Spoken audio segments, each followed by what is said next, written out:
It's hockey season on the harbor as UMass Boston and Curry College prepare to do battle. Live from the Edward T. Berry Ice Rink, Milton Posner on hand, Matthew Meisenbacher to my right. We're going to start it off with the season statistics. There's not a whole lot to speak of, and so we're going to look at last season's instead. Matt, as you take a look at this, what stands out to you from each of these teams' profiles from last season? I'll start with Curry College, and I think a team that really had two halves to their season. The first half came out nationally ranked, looked very, very strong, but when you take a look at the teams that they played, kind of came back to haunt them in that second half. They really were about a 500 hockey team and then lost in the quarterfinals. So tale of two tapes there for Curry College. For UMass Boston, more of the same. You see the goals per. They continue that trend of being able to, a team that can score 3, 4, 5 or more times a night. Penalty kill percentage and power play percentage is high, but again, didn't really quite get the finish that they were looking for last year. Made the conference tournament, weren't able to get to the national championship, which is always the goal of this program. Yeah, as you alluded to, both of these teams certainly feel like they left something on the table in their respective conferences, postseason tournaments. We're going to get to look at the matchup to watch now. It's going to be Alex Duncan going up against Timmy Kent. These are going to be the guys, Matt, that are going to be providing some of that offense that you talked about. Yeah, we'll start with Duncan here, and you take a look last season, 26 games played and 13 points. Can do a lot. He's going to be a second-line left wing tonight. Really, you're going to notice him. He's going to be in and out of all three zones. He has a physical element to his game, and obviously point total's not too bad, almost about a point per every other game. On the other side, Timmy Kent, and an interesting story, started out not really scoring too much early on in his career. Only had 5 points as a freshman. Last season, 21 points total, and he's going to be the senior right side with two freshmen, a freshman center and a freshman left wing. So curious to see how that top line, how their production goes today. It's going to be a top line that's missing Mark Zukov, one of the tri-captains for the Curry College team. He's out after 23 points last season, so Gage Dill, the freshman, slotting in alongside fellow freshman Torrin Hatton-Harris and Timmy Kent, as Matt mentioned. We're going to take a look, the sneak peek at the Beaks, and see what else UMass Boston has been up to this weekend. Cross country's fighting over at the LEC Championship earlier today. Men's soccer fell to Castleton. Women's volleyball faced off against Castleton as well, this time up at Castleton. Got the men's hockey game. Women's soccer is going to be starting at Castleton in about 30 minutes, if you can pick up a theme here. And women's ice hockey is going to be visiting Suffolk, starting closer to the bottom of the hour. Now we're going to move on to the head coach breakdown, and it's a veteran against a relative newcomer here, and on the UMass Boston side, it's Peter Belisle. Another season for Coach Belisle, 17 years, as you can see there, and really just trying to get this program back to where it was a few years ago. People might remember this was a Frozen Four team at the national level, and since then hasn't made it back to the tournament, hasn't really had that level of success. So going to see it's tough start, losing the first one to rival UMass Dartmouth. On the other side, Curry College, second-year coach Rowdy, and has a good track record. He's been in and around Division I, Division III schools, was with Trinity College, won a national championship with them, so has a good pedigree. We'll see what he can produce tonight for Curry College. We are going to take now a look. You see there, Peter Roundy's resume came by way of Holy Cross, the assistant coaching spot there. We will take a look now at the keys to the game as the starters come out. Keys to the game for both of these squads. As you can see the starting lineup over there. Coming out, Tarek Paranika, Ellis Laxonen, and Kevin Pitts. That second forward line going to be starting things off alongside the top D pairing of Nick Favaro and George Vanakis, along with along with Reed Cooper in net. Milton, we're going to do the keys to the game real quick, though, while we have them up. Which of these stand out to you? I was going to add a fourth. I'm going to talk about penalties. You take a look at what happened last game especially for UMass Boston. Some of these penalties they took really cost them late in the game. Looking back, 4-2 loss at home, and how many penalties it's just lack of discipline really when talking to some of the coaching staff. So that's going to be on top of the three things you see there on your screen. The fourth, or really the 3B for me, would be a far more disciplined Beacon hockey team. We get you now to the rest of the starting lineups as the Beacons are announced. They're going to go with their top line to start off.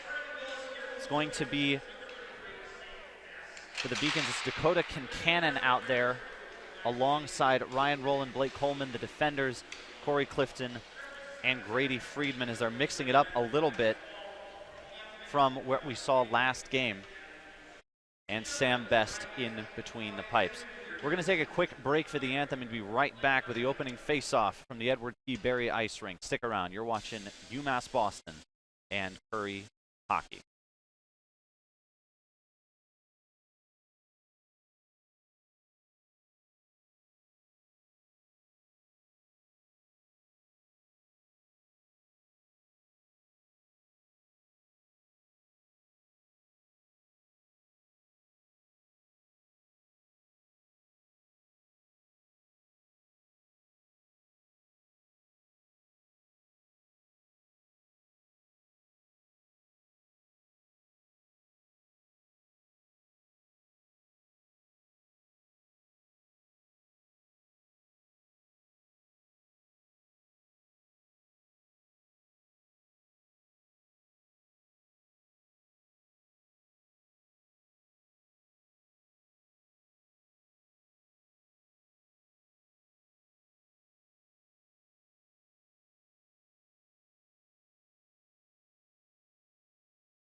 Just about ready to get things going here from Boston.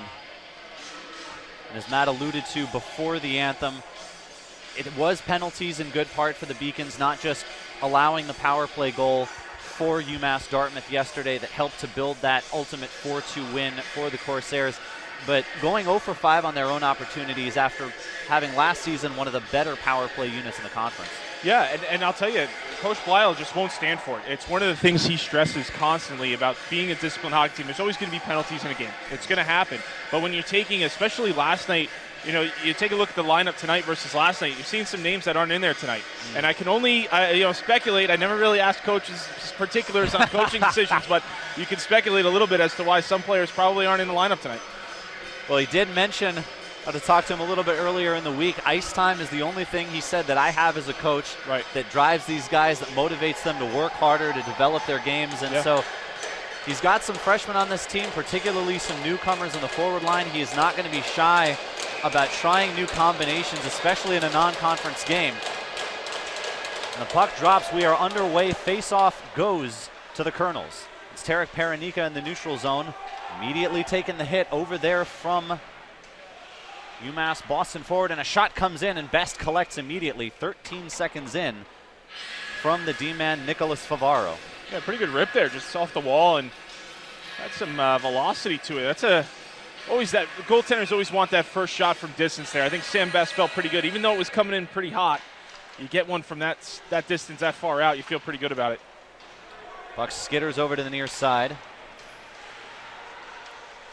Defending on the near side is Roland.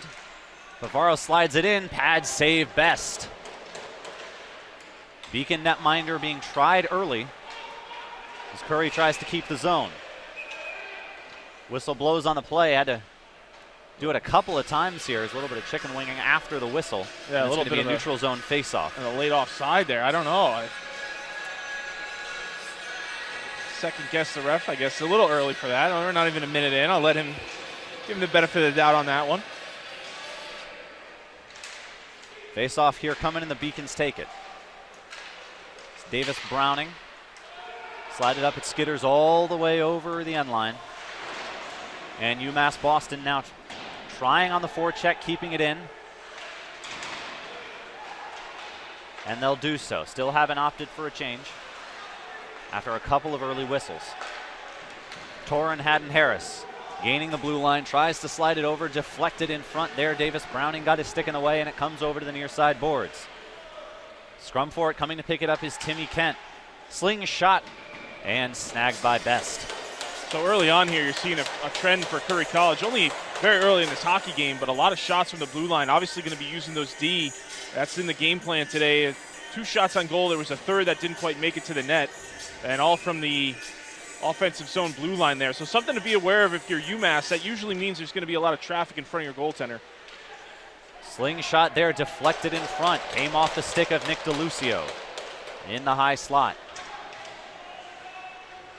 Quite a few whistles in the early going. We're only about a minute and a half in. UMass Boston trying to break out. It is broken up in turn. At the blue line, Kent on the left dot, fires, deflected high by DeLucio. Yeah, good stick there, and that's Kent, number 10. That's who we were talking about. You could see him calling for that puck, demanding the puck, and really had a pretty good opportunity there. A good stick by DeLucio to get that up into the rafters. That's their top scorer in Kent. You got to keep an eye on him when he's on the ice. DeLucio, the third line D-man in this one. Going to be Macom Demers going for it with Mike Manzo, and Curry keeps it in. Tapped up, Blake Coleman, but it stays in the neutral zone as ultimately Curry dumps it down and gives chase. Demers, oh, that one wound up awfully close to the post, but Best had it sealed.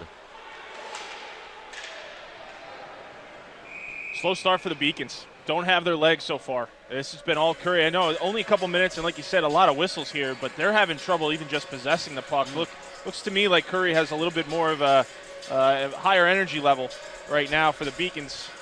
Hasn't cost them yet, still 0-0, but something to be aware of. They're certainly getting to the puck quicker.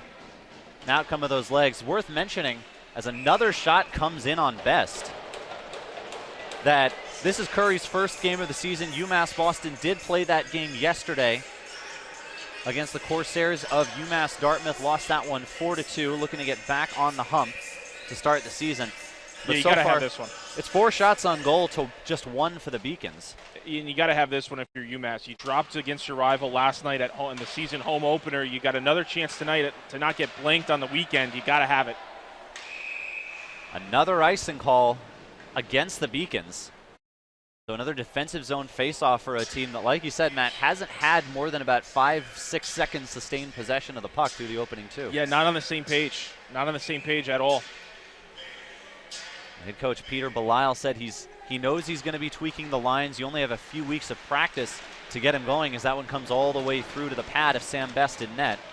You only have a few weeks to shake off the summer hockey and figure out how your guys are going to mesh together, but the Beacons dumping down and giving chase again. Could this be their first scoring opportunity? Ping-pongs around and skitters through the crease. Curry takes it. It's Ellis Laxonen firing down, giving chase again, but this one the Beacons get to first along the far side boards. Sends it over to Blake Coleman. Jacob Banks now gaining the neutral zone. Sandwiched against the glass by Ishizuka, and the Beacons will take the opportunity for a change 3 minutes in. Favaro dispossessed in the neutral zone, and here come the Beacons now. Swerving around traffic, it's Corey Clifton. One of the top returning forwards for the Beacons. He's the left winger on the starting line today. Flipped up. Retrieved, and given away. Demers through the slot, leaves it off, and it's fired just wide. Might have caught a piece of Best's shoulder on its way through. I think it did, Milton. That's a good stop.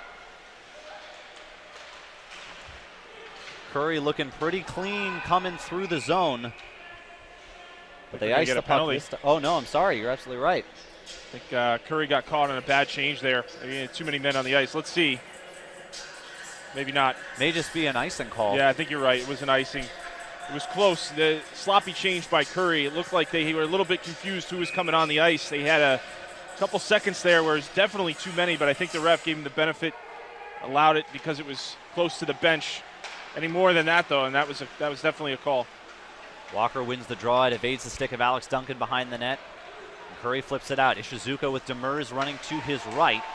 Curry's going to go for a change, and UMass Boston will collect in their own zone. But 4 minutes in, still no score from the Harbor. The breakout pass broken up, and Curry once again making things difficult on the UMass Boston back line. Nick LaRiviere. They come up through, and once again the Colonels take it.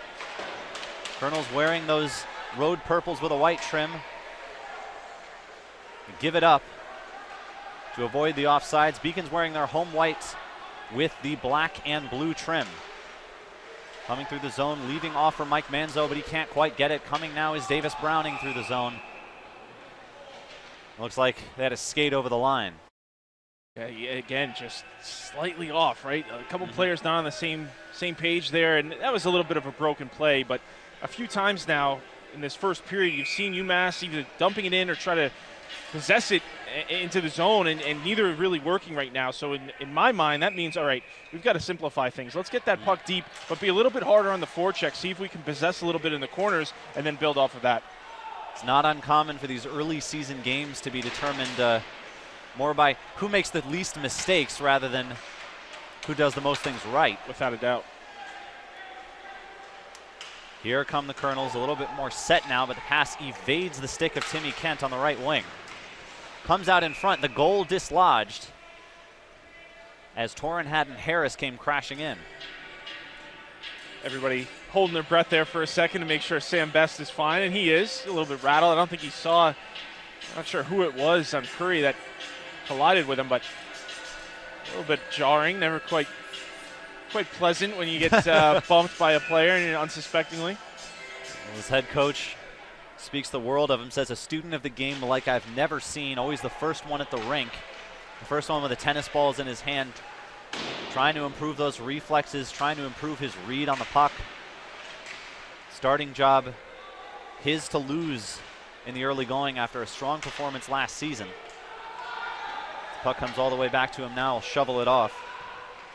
And not the biggest goalie, Milton, but usually very sound on his angles. So he actually presents himself bigger than he actually is just based on really geometry. Well, the goalie opposite him certainly is big. 6'2", 6'3" for Reed Cooper. Takes up a lot of the net. And explosive around the crease nevertheless. Still no shots on goal for UMass. About 5 minutes in here. Well, it would have been there first coming up there, but Favaro takes it away. Been very strong on that back check. DeLucio tosses it around. Jacob Banks for the Beacons. Nice little flip pass, but it's taken away. Ellis Laxonen fires it around. Curry controlling in their own zone, weaving in and out.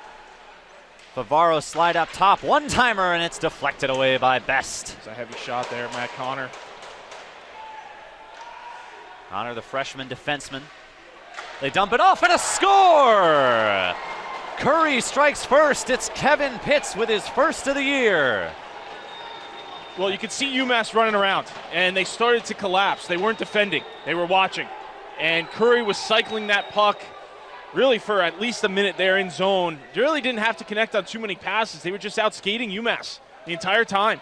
And UMass just decided they were going to try to pack the house. Curry taking it to him right now. This has been a fast start for the Colonels. Pitts with a nice shot, quick release on the replay. You'll see just was able to get that over the blocker. And a good start here for the purple team, Curry College. And a first collegiate goal there, it looks like, for Pitts. They're going to save the puck. Slingshot right at Cooper. Right off the wrist of Dakota Kincannon. And it was just too much standing around for UMass. In your own defensive zone, you can't be puck watching. You have to attack and be a little bit more proactive in trying to get possession back. Curry just continued to cycle, possess, and then made one quick pass. No real chance for Best there. That's coming from behind his net back to the quick slot on a one-timer. That's tough to get as a goaltender. And a nice shot placement by Pitts. Cannon's going to head off. Good to see him shoot that one. We know he's been dealing with some wrist issues. But getting into the game today.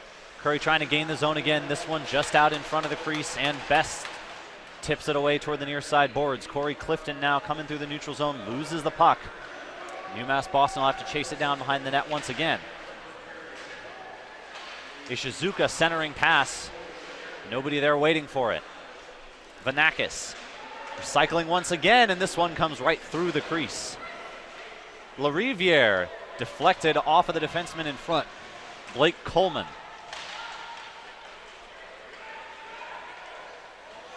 Up through the neutral zone, it's UMass Boston. High stick over there from Grady Friedman, the freshman. Got his first collegiate goal last night against the Corsairs. In fact, the one that kicked off the scoring for the Beacons.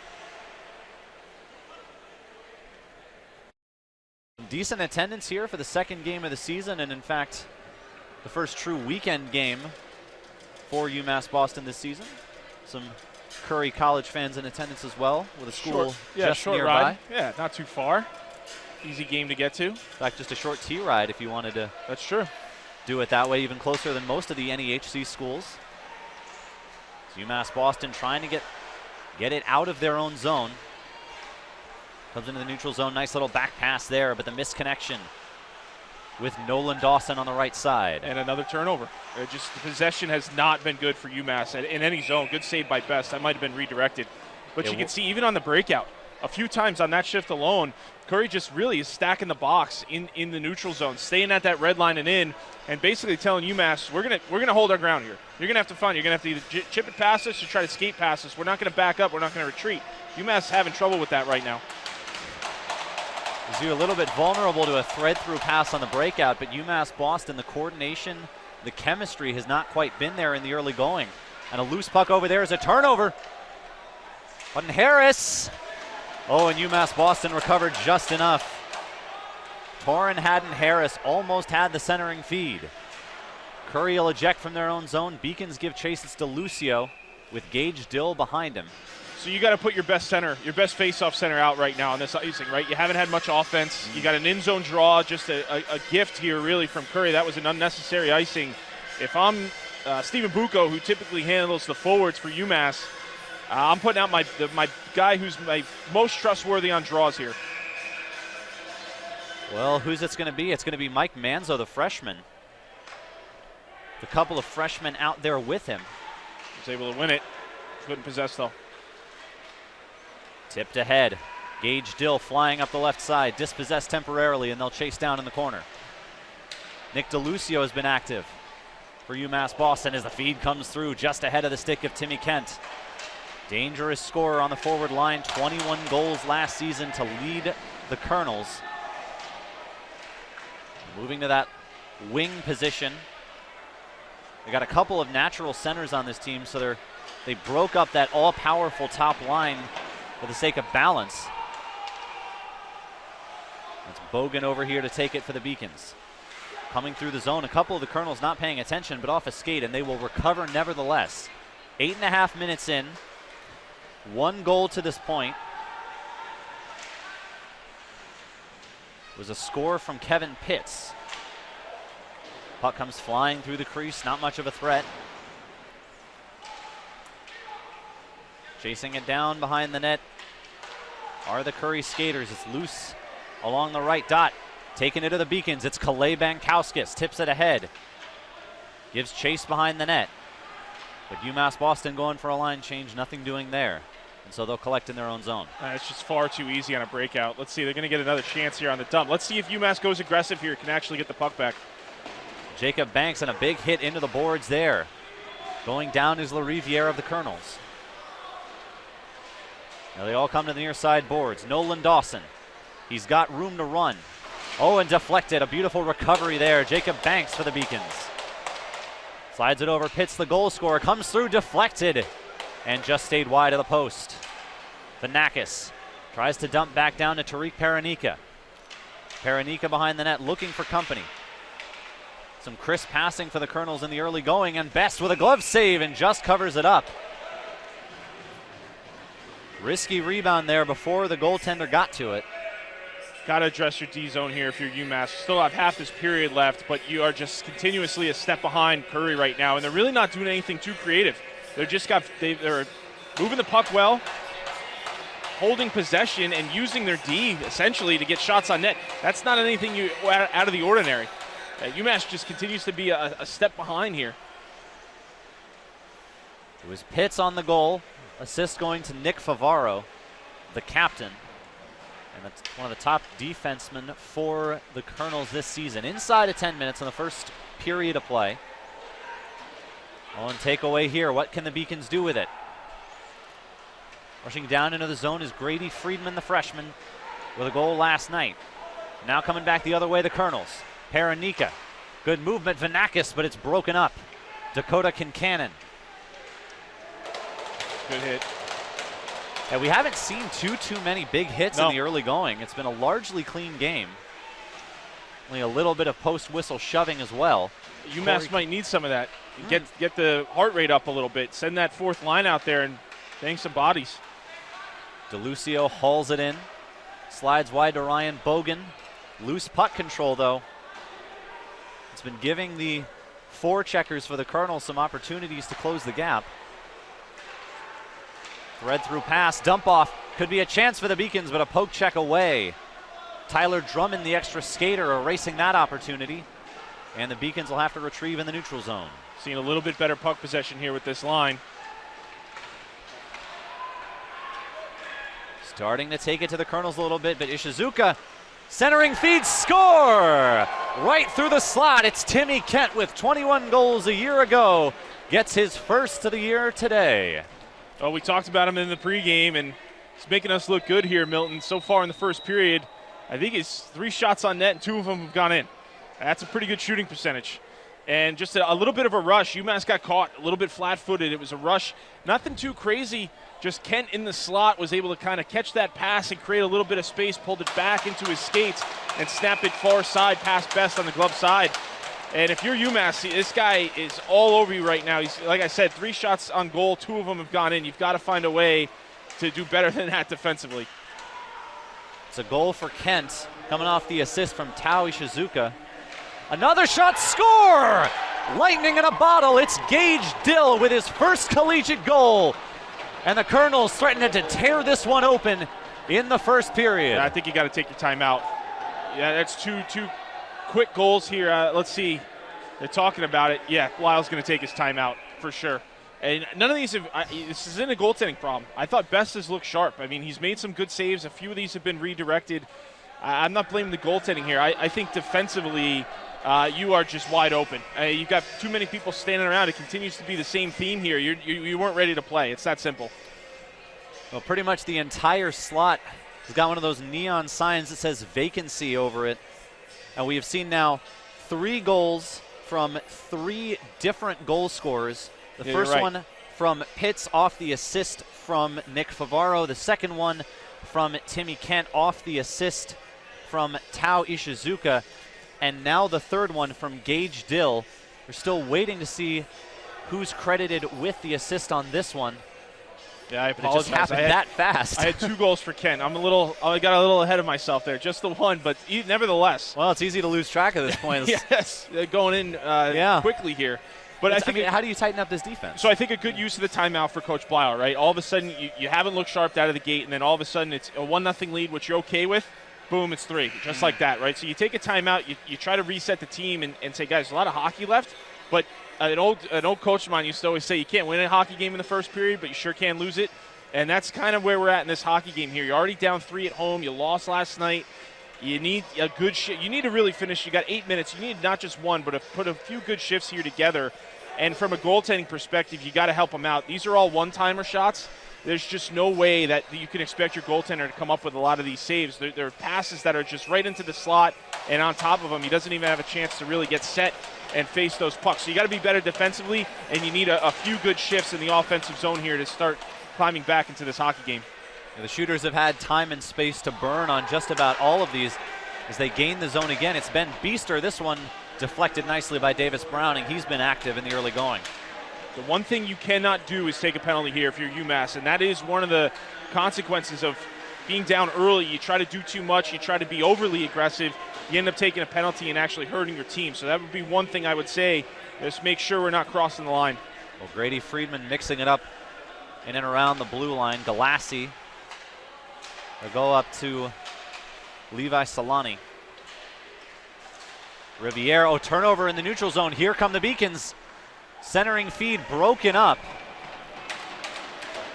And one of the better breakout chances UMass Boston has had vanishes off the stick of Andy Walker. Yeah, and a tough play there. So the forwards coming in on a 2-on-1, they crisscross. But what happened, Andy Walker, who's a lefty, was on his right side. So he's on his backhand there.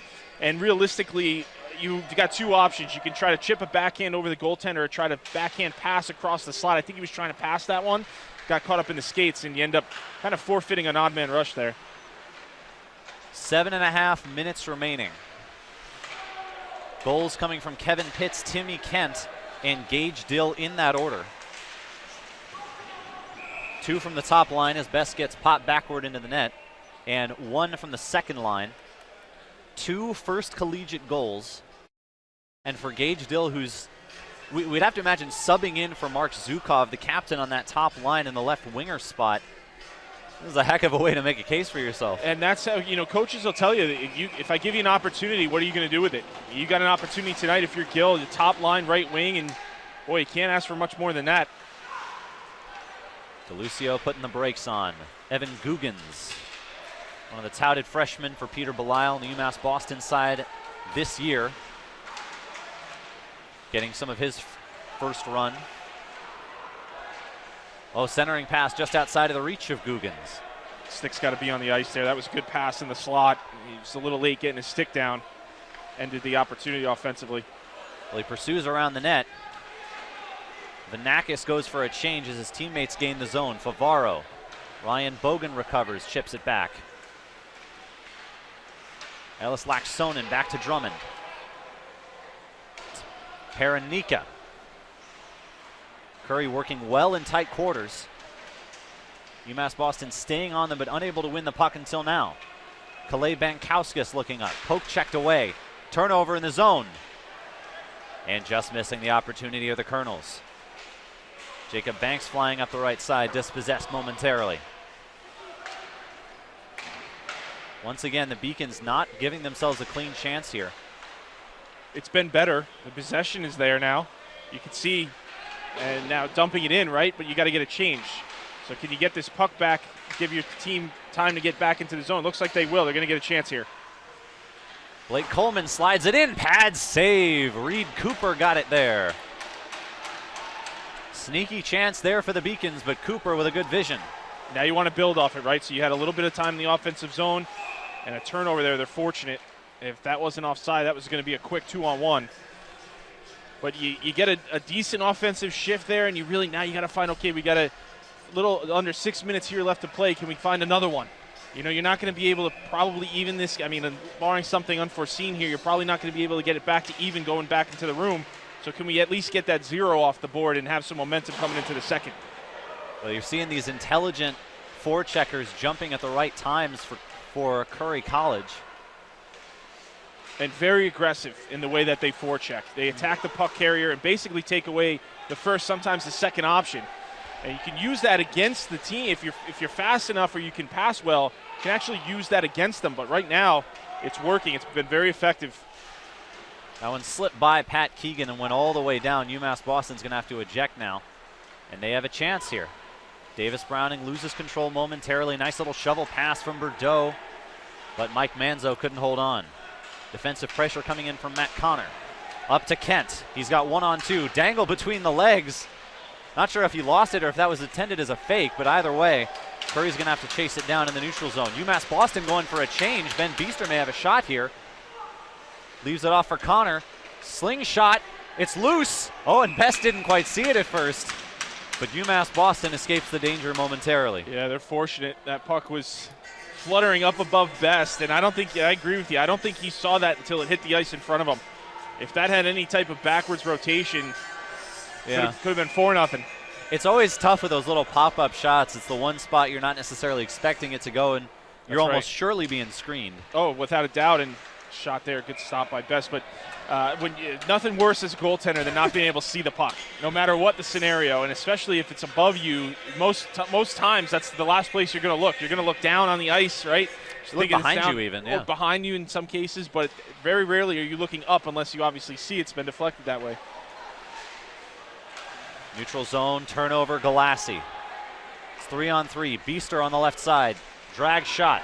And DeLucio once again, body and stick. Has neutralized some good chances for Curry early on.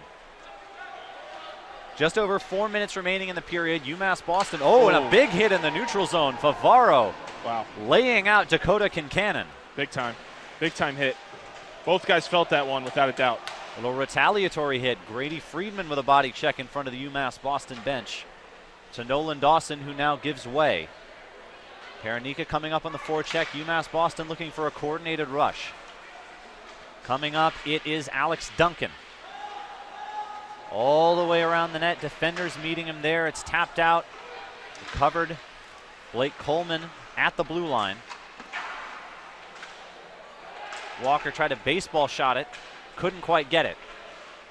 Dangle shot broken up. Coleman slide shot deflected by Best, but it was wide nevertheless. Hits starting to come a little bit more frequently here. As UMass Boston gains the zone now. Evan Guggens up the side. Dangles in, deflects wide. Reed Cooper with an easy sidestep. Kept in at the blue line. Pat Keegan sends it in and a goal! Deflected on the way in. We'll see who gets credit. But UMass Boston pulls one back. A gift. A true gift. Really not too challenging of a shot. That's a D shot from the blue line. And I think you're right. Keegan let it go. I'm going to be curious on the replay to see if that was redirected. Because for me, now Cooper, here's the other thing. Cooper hasn't really been tested, so it could be a little bit, so he's finding his game, maybe a little bit of a warm-up. Shot from that distance, even when it is redirected, sometimes you can get something on it. But Keegan, who does have a heavy shot, was able to just kind of throw one at the net, and sure enough, the coaches will tell you that's a bad bounce. Cooper was in front of that one. First goal of the season for Pat Keegan. Had one last season as well in his freshman campaign. If it's Keegan's goal, I would think it's a screen. I would think it's some sort of screen from Cooper, because goaltenders at this level, anything from the blue line, I mean, they're going to stop 99.9 of those. I should say if it's Keegan. We're not entirely sure. It's been credited to him initially. They'll definitely take another look at that. We will confirm with you if it winds up being someone else's on the redirect. Either way. May have redirected off of a Colonel skater as well. Very well could have. But a gift for UMass. Either way, it's on the board, and that's what we were talking about, getting that 0 off the board. So a 3-1 hockey game, you're back in it now. You've got to finish the period strong. You haven't started the way you talked about, I'm sure, but you've got to find a way in this last 2 minutes and change to have this momentum carry over into the start of the second period. Giving chase, Kalei Bankowskis. Afterburners takes the hit, and UMass Boston, invigorated by the goal, as about half the skaters on the ice pile up. Bankowskis emerges with it. Has he got options? No, it's picked off in the middle. Austin Belfay, and Curry takes the opportunity for a change, as do the Beacons. Fresh legs for the last 2 minutes and 10. Slide over to DeLucio as they gain the neutral zone. Plastered into the boards, giving chase now. Jazz Krivtsov, centering feed broken up before it could escape the dot. And they'll feed back to DeLucio. This is something we haven't seen too much of from the Beacons, a sustained zone time. You're right. Offensive possession. Owen Bordeaux behind the net. He got friends. He had Krivtsov, but the pass just a hair off. Just missed it. Timmy Kent now gaining the zone. Oh, big hit coming through. That's going to be a penalty. Without a doubt. On Owen Bordeaux. And maybe an unnecessary hit as they came over the blue line there. Yeah, you wonder, and sometimes that can be incidental. I mean, you're going to get called either way. It's going to be interference no matter what. If you don't necessarily see a player coming into your lane, I think that was a case there, though, where refs want to see you try to hold up, regardless, right? Even if it's late, they want to see you try to hold up. Didn't necessarily see that there, so a pretty easy call for the referees. An opportunity for Curry to take this momentum right back here. Beacons really need to kill this off, and the way this game has started, this is a tall task. Defensively just hasn't been as sound. UMass Boston hasn't shown me much in the defensive zone thus far. Curry College's first power play of the season. UMass Boston killed off 5 of the 6 that UMass Dartmouth had in their season opener last night. The 2 minutes of man advantage as Owen Bordeaux goes to the sin bin. Curry already deliberate. Slide over. One-timer from Kent. And blocked away there. Strong play from Ryan Rowland. And that's what you need if you're going to kill penalties. You got to have players blocking shots, and you can see there, you know it's coming. It's going to be a one-timer. You're just hoping it catches you in a spot that has some protection there. He's being looked at by the training staff. Seemed to be okay, but a nice block there by Rowland.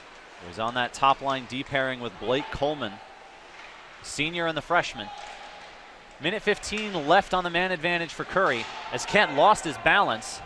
Coming over to the corner, still fighting for it, and the pass comes through. Trying to eject it was Alex Duncan, but Curry keeps it in. Back tap. Centering feed broken up. Andy Walker this time. And Best had the post sealed on the shot. 30 seconds left in the period. 50 seconds left on the power play. Roche. Dangle shot deflected in front. Good stick. Good stick from Duncan. So doing well here. 20 seconds. A few blocks, which have gone a long way. I don't think Best has had to. He had one there on the side there he had to make a save on, but so far pretty easy for your goaltender. It's a big face-off. It's It's a very big face-off here. If you're UMass and you can win this clean and icy, pretty much get back to the locker room, barring some sort of clean breakout from Curry. So a big defensive draw here for UMass. Evan Guggens to take it against Vanakis. And Curry keeps it in. Kent surveying. Lost it a little bit. Favaro pressured by Guggens. UMass Boston really upping the defense here. 7 seconds left, and it's going to go all the way down. That is going to do it for the first period. 3 quick goals for Curry College. UMass Boston getting one back as Guggens a little send-off shove as they go into the locker rooms. Got to be careful doing something like that, man. You don't want to come back 5-on-3. He's fortunate, and I give Bradshaw, the referee, credit there. He could have called him. I mean, he had the puck, but a ref doesn't want to see you take any type of liberties there, especially late in the period. So I think just probably Bradshaw coming over saying, hey, take it easy. I'll let that one go. But ultimately, you just want to be careful there if you're Guggens. Now, overall in the period, I thought one of the lackluster starts that I've seen from UMass, just especially coming off a loss. I really just don't understand how you can come out.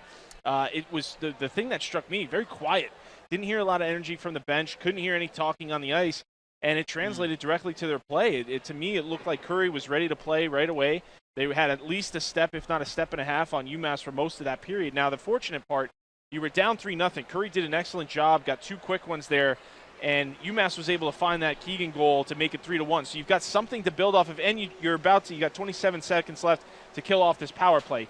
2 shots blocked on that. You can build off small things like that you could bring into the locker room and kind of bring with you into the second period. But overall, I just think the coaching staff has to kind of address some of these lines. I haven't seen them do anything yet. I mean, a full period in, third of the game over. I mean, some of these guys, we haven't even said their name yet. Yeah. How much of this, I mean, we talked about this earlier, UMass Boston coming into this one. They did play last night. It's a quick turnaround for them. Curry has had, this is their first game of the season. They've had all the time to get into it that they want. How much of the sloppiness gets attributed fairly enough to fresh versus rusty legs versus how much of this is sloppiness for sloppiness' sake? To me, it's an energy thing. I think it might maybe some of that carryover from last night of disappointing loss at home against your rival. Did that kind of mentally creep into this game? It could also be just because they have one game versus 0. They could very well be rusty. Some of these kids, still might be coming off of that summer hockey like we talked about in that first period. It could be a variety of things, but I think ultimately it's on the coaching staff to find guys who are here ready to go and have that energy today. Because right now, I would say for 2/3 of that period, to me, it looked like Curry was really handling the play, and UMass didn't really have a response. They found a little bit late. But overall, I think Curry just pure off energy, was bar none compared to what UMass brought forward in that period. We're going to go to a break and be back before the start of the second period with some more analysis and stats. It's 3-1 Colonels over Beacons in the early going. Don't you go anywhere. You're watching UMass Boston hockey on the LEC Broadcast Network.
Responsibility is being accountable for your words and actions, first and foremost. It also is an obligation to be a positive influence in the communities around you.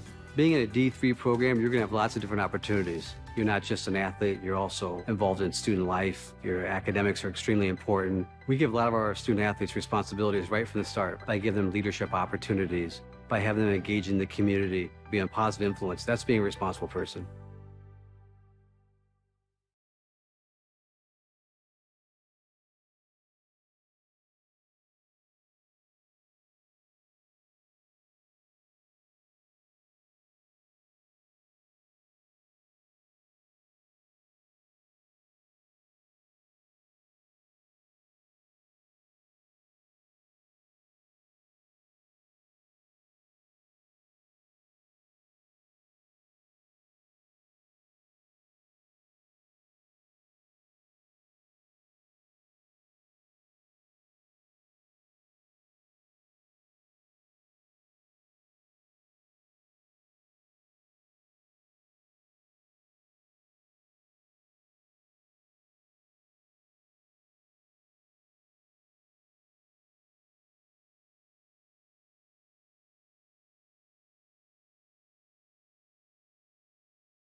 UMass Boston women's volleyball looking to stay alive in the Lilies Conference playoff hunt, currently trailing Southern Maine for that final 6 spot. The Beacons need to win their last 2 LEC matchups, while Southern Maine needs to lose their last 2.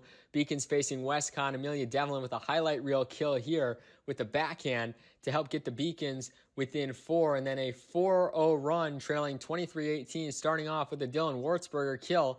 Helps pull the Beacons back within 1, as you see Wartzberger with the kill right there, and then Michaela Garrity following it up with a kill of her own over there on the left side of the court.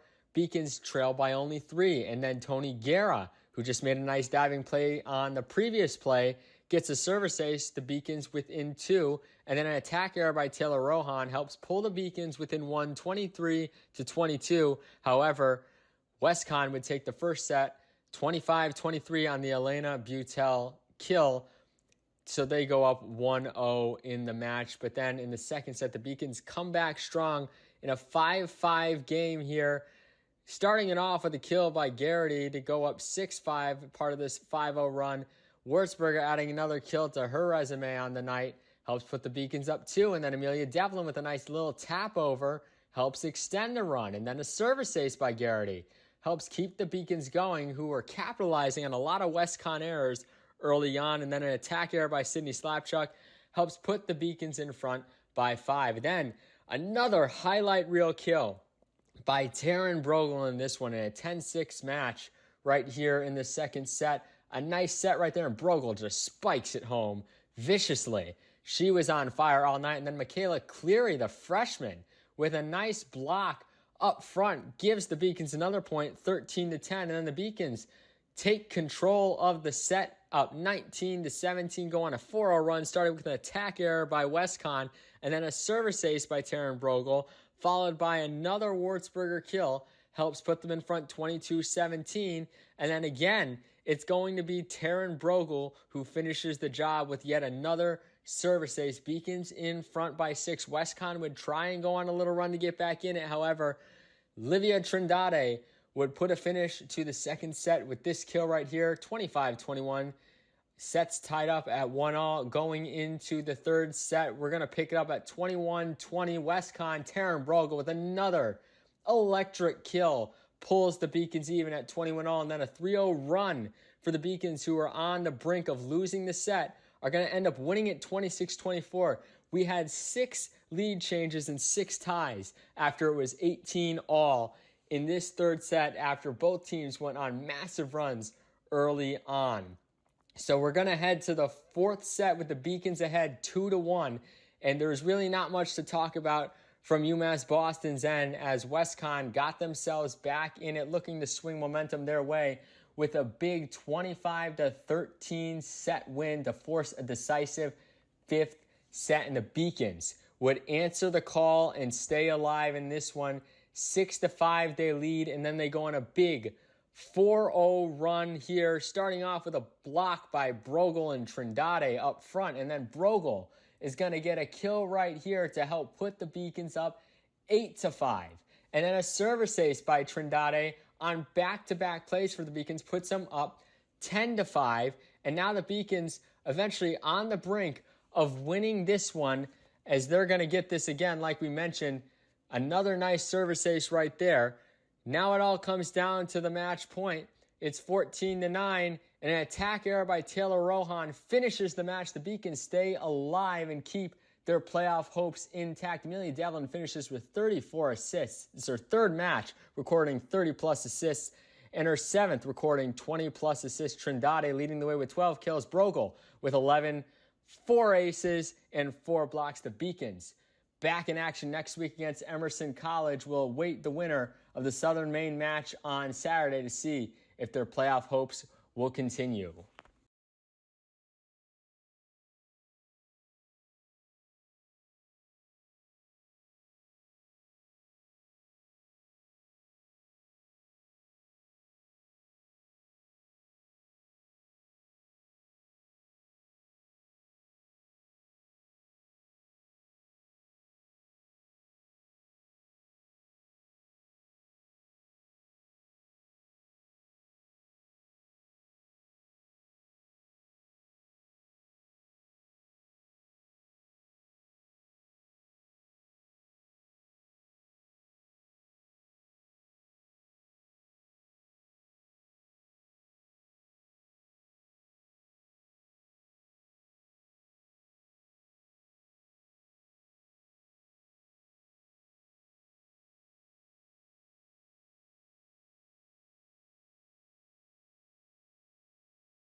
Proportion to me is the lived experience of our Division III student athletes. They balance life from an academic perspective and the rigors of competing at a high level, bonding with teammates and building lifelong friendships. But they also are involved in their communities. They work jobs and internships and volunteer. They've learned to be resilient. Diverse experiences are setting them up for the future. Passion's love. Passion is love for what you do. Because I think when you face challenges, it comes down to how much you want it and how much you love it. Passion is what keeps you going forward. Seeing so many people that were like-minded and so hardworking in their sport and academics, being surrounded by like-minded people makes you want to be more passionate. I think it pushes you to a different level that maybe you didn't think you had. And you can do the best of both worlds and love all of it. A good citizen is someone who wants to make a positive impact, both in their communities and in the world around them. The Division III approach is absolutely the best approach. Pitts, Kent, Dill the goal scorers in that order for the Curry College Colonels in the first period. UMass Boston pulling one back courtesy of the first goal of the season and second career goal for the sophomore Pat Keegan. But as we take a look at the first half stats, what story are they telling you? I think just, again, a tough start for UMass. I mean, you 1-0, I thought, okay, they have a chance here to, use that as a wake-up call, right, and get back into mentally being into the hockey game. Curry was able to find 2 quick ones after that, and all of a sudden, I think a good use of the timeout from Coach Blyle to get his team to reset a little bit. 3-0 is a pretty tall mountain after one period. They didn't see immediate results, but I thought the energy was a little bit better coming out of that timeout, and then Pat Keegan's able to find, again, kind of a weird goal. We looked at it again. I think just that's going to be Keegan's goal. It looked like maybe there was a screen or a slight redirect, self-inflicted from Curry. Either way, UMass gets one. So a 3-1 hockey game, I would expect a lot more energy from UMass coming out of this after the first intermission to this period. They don't have a choice. And from the Curry side, really good start to your season. I mean, that's a first period. You're on the road against a UMass team that's traditionally been pretty good and has a pretty good record against you. Came out, took it right to him, was able to get a mount a 3-0 lead. You really want to build off that. You can't allow UMass to get this next one. If you can get it back to 4-1, mentally you start to have a really strong edge over UMass for the rest of this hockey game. This next goal is crucial. I know you could say that about a lot of different points in a hockey game, but from my perspective, especially these first maybe 5 minutes, depending on who can get one, if somebody can get one, could really determine the outcome of this hockey game. Well, the last time these teams squared off, it was about a year ago to the day. It was October 30th, the Curry College tournament a little bit further south. And Curry College took that one 5-3, courtesy of a couple of goals from Mark Zukov, who, as we mentioned, not in the lineup today. Also got goals from Timmy Kent, from Ellis Laxonen. That was his first college goal. We have not called his name a whole lot, but he is that center on the second line to start the season. They're certainly going to be looking for big things from him after a 9-goal season last season. But to your point, it's going to be a question of how much UMass Boston can recover from that early first period, how much they can build on the momentum. And that's going to start off by them killing off these last 27 seconds of power play. That's correct. But even like looking at the bench right now, just not the same energy this early in the season. To me, this looks like a hockey team that's been, they're in the doldrums of the season in late January, early February. Just not a ton of energy with this group right now. And that's something that you can feed. You need guys like that on the team who can kind of recognize, hey, we're a little bit down. We got to get the energy up here, because it really does translate directly, in most cases, how you play on the ice. Does the team need to mesh to kind of make that happen, or is the energy what makes the mesh happen? A little bit of both. A little bit of both. I mean, it takes you. Sometimes you don't have a guy like that in the locker room who's kind of noticing that type of stuff. But if that's the case, then it's got to be dictated by your play on the ice. And sometimes a big play offensively, a big hit, can spark the rest of the team. Roche fires on Best. Looked like he was trying to catch it, but ultimately left it for one of his defenders. There's a shot coming in there, and Curry taking it to the Beacons early, but they repel it just enough, and this is going to kill off the penalty. So that right there is exactly what I'm talking about. Just a nice play by Benkauskas to get that puck out. He dove for it. You heard the bench celebrate for him, and that's the end of the power play. So let's see if UMass can build off this. Oh, takeaway, Gino Carabelli, and here come the Beacons, 3-on-3. Guggens on the right side, in the middle. Benkauskas took a big hit. Favaro with a hard right shoulder, and Benkauskas going to head off to the bench. Replaced by Andy Walker. Pass comes out in front, and Curry's going to take it the other way. And chases Ryan Rowland behind the net. The forecheck not quite as aggressive from Curry College to start the second period as it was in the first. Yeah, that's a good call by you, Milton. The first period, they were aggressive, staying on that red line and in, and you saw a little bit more of a traditional retreat from Curry on that breakout. We'll see if that continues. UMass Boston giving chase. Andy Walker behind the net. Pokes it away. Alex Duncan putting the defender in a whirlpool. It's out in front! And a big chance there as Curry having trouble ejecting the puck early. UMass Boston with the active sticks. Ishizuka down below the net to Best. He's going to leave it off. UMass Boston pinned in now. But they get the puck out. The passing a little bit more slick. And just as I say that, it sails out beyond the reach of Alex Duncan for an icing call. Better start. Only 2 minutes in here, but already better energy, I think, from UMass here. A couple plays. They generated a nice little chance there a few seconds ago, rather. The offensive zone weren't able to get that on net, but things like that you need to see more of if you're going to find your way back into this hockey game. I'm Milton Posner. He is defending Division III Broadcaster of the Year, Matt Meisenbacher. Proud to be bringing you this one on opening weekend for UMass Boston. Slingshot stopped in front. As we got a stickless Owen Bordeaux trying to go for it. He's still without his stick. He may not see it. It's all the way over on the opposite side. It's being battered around as the puck's scrapped for below the goal line.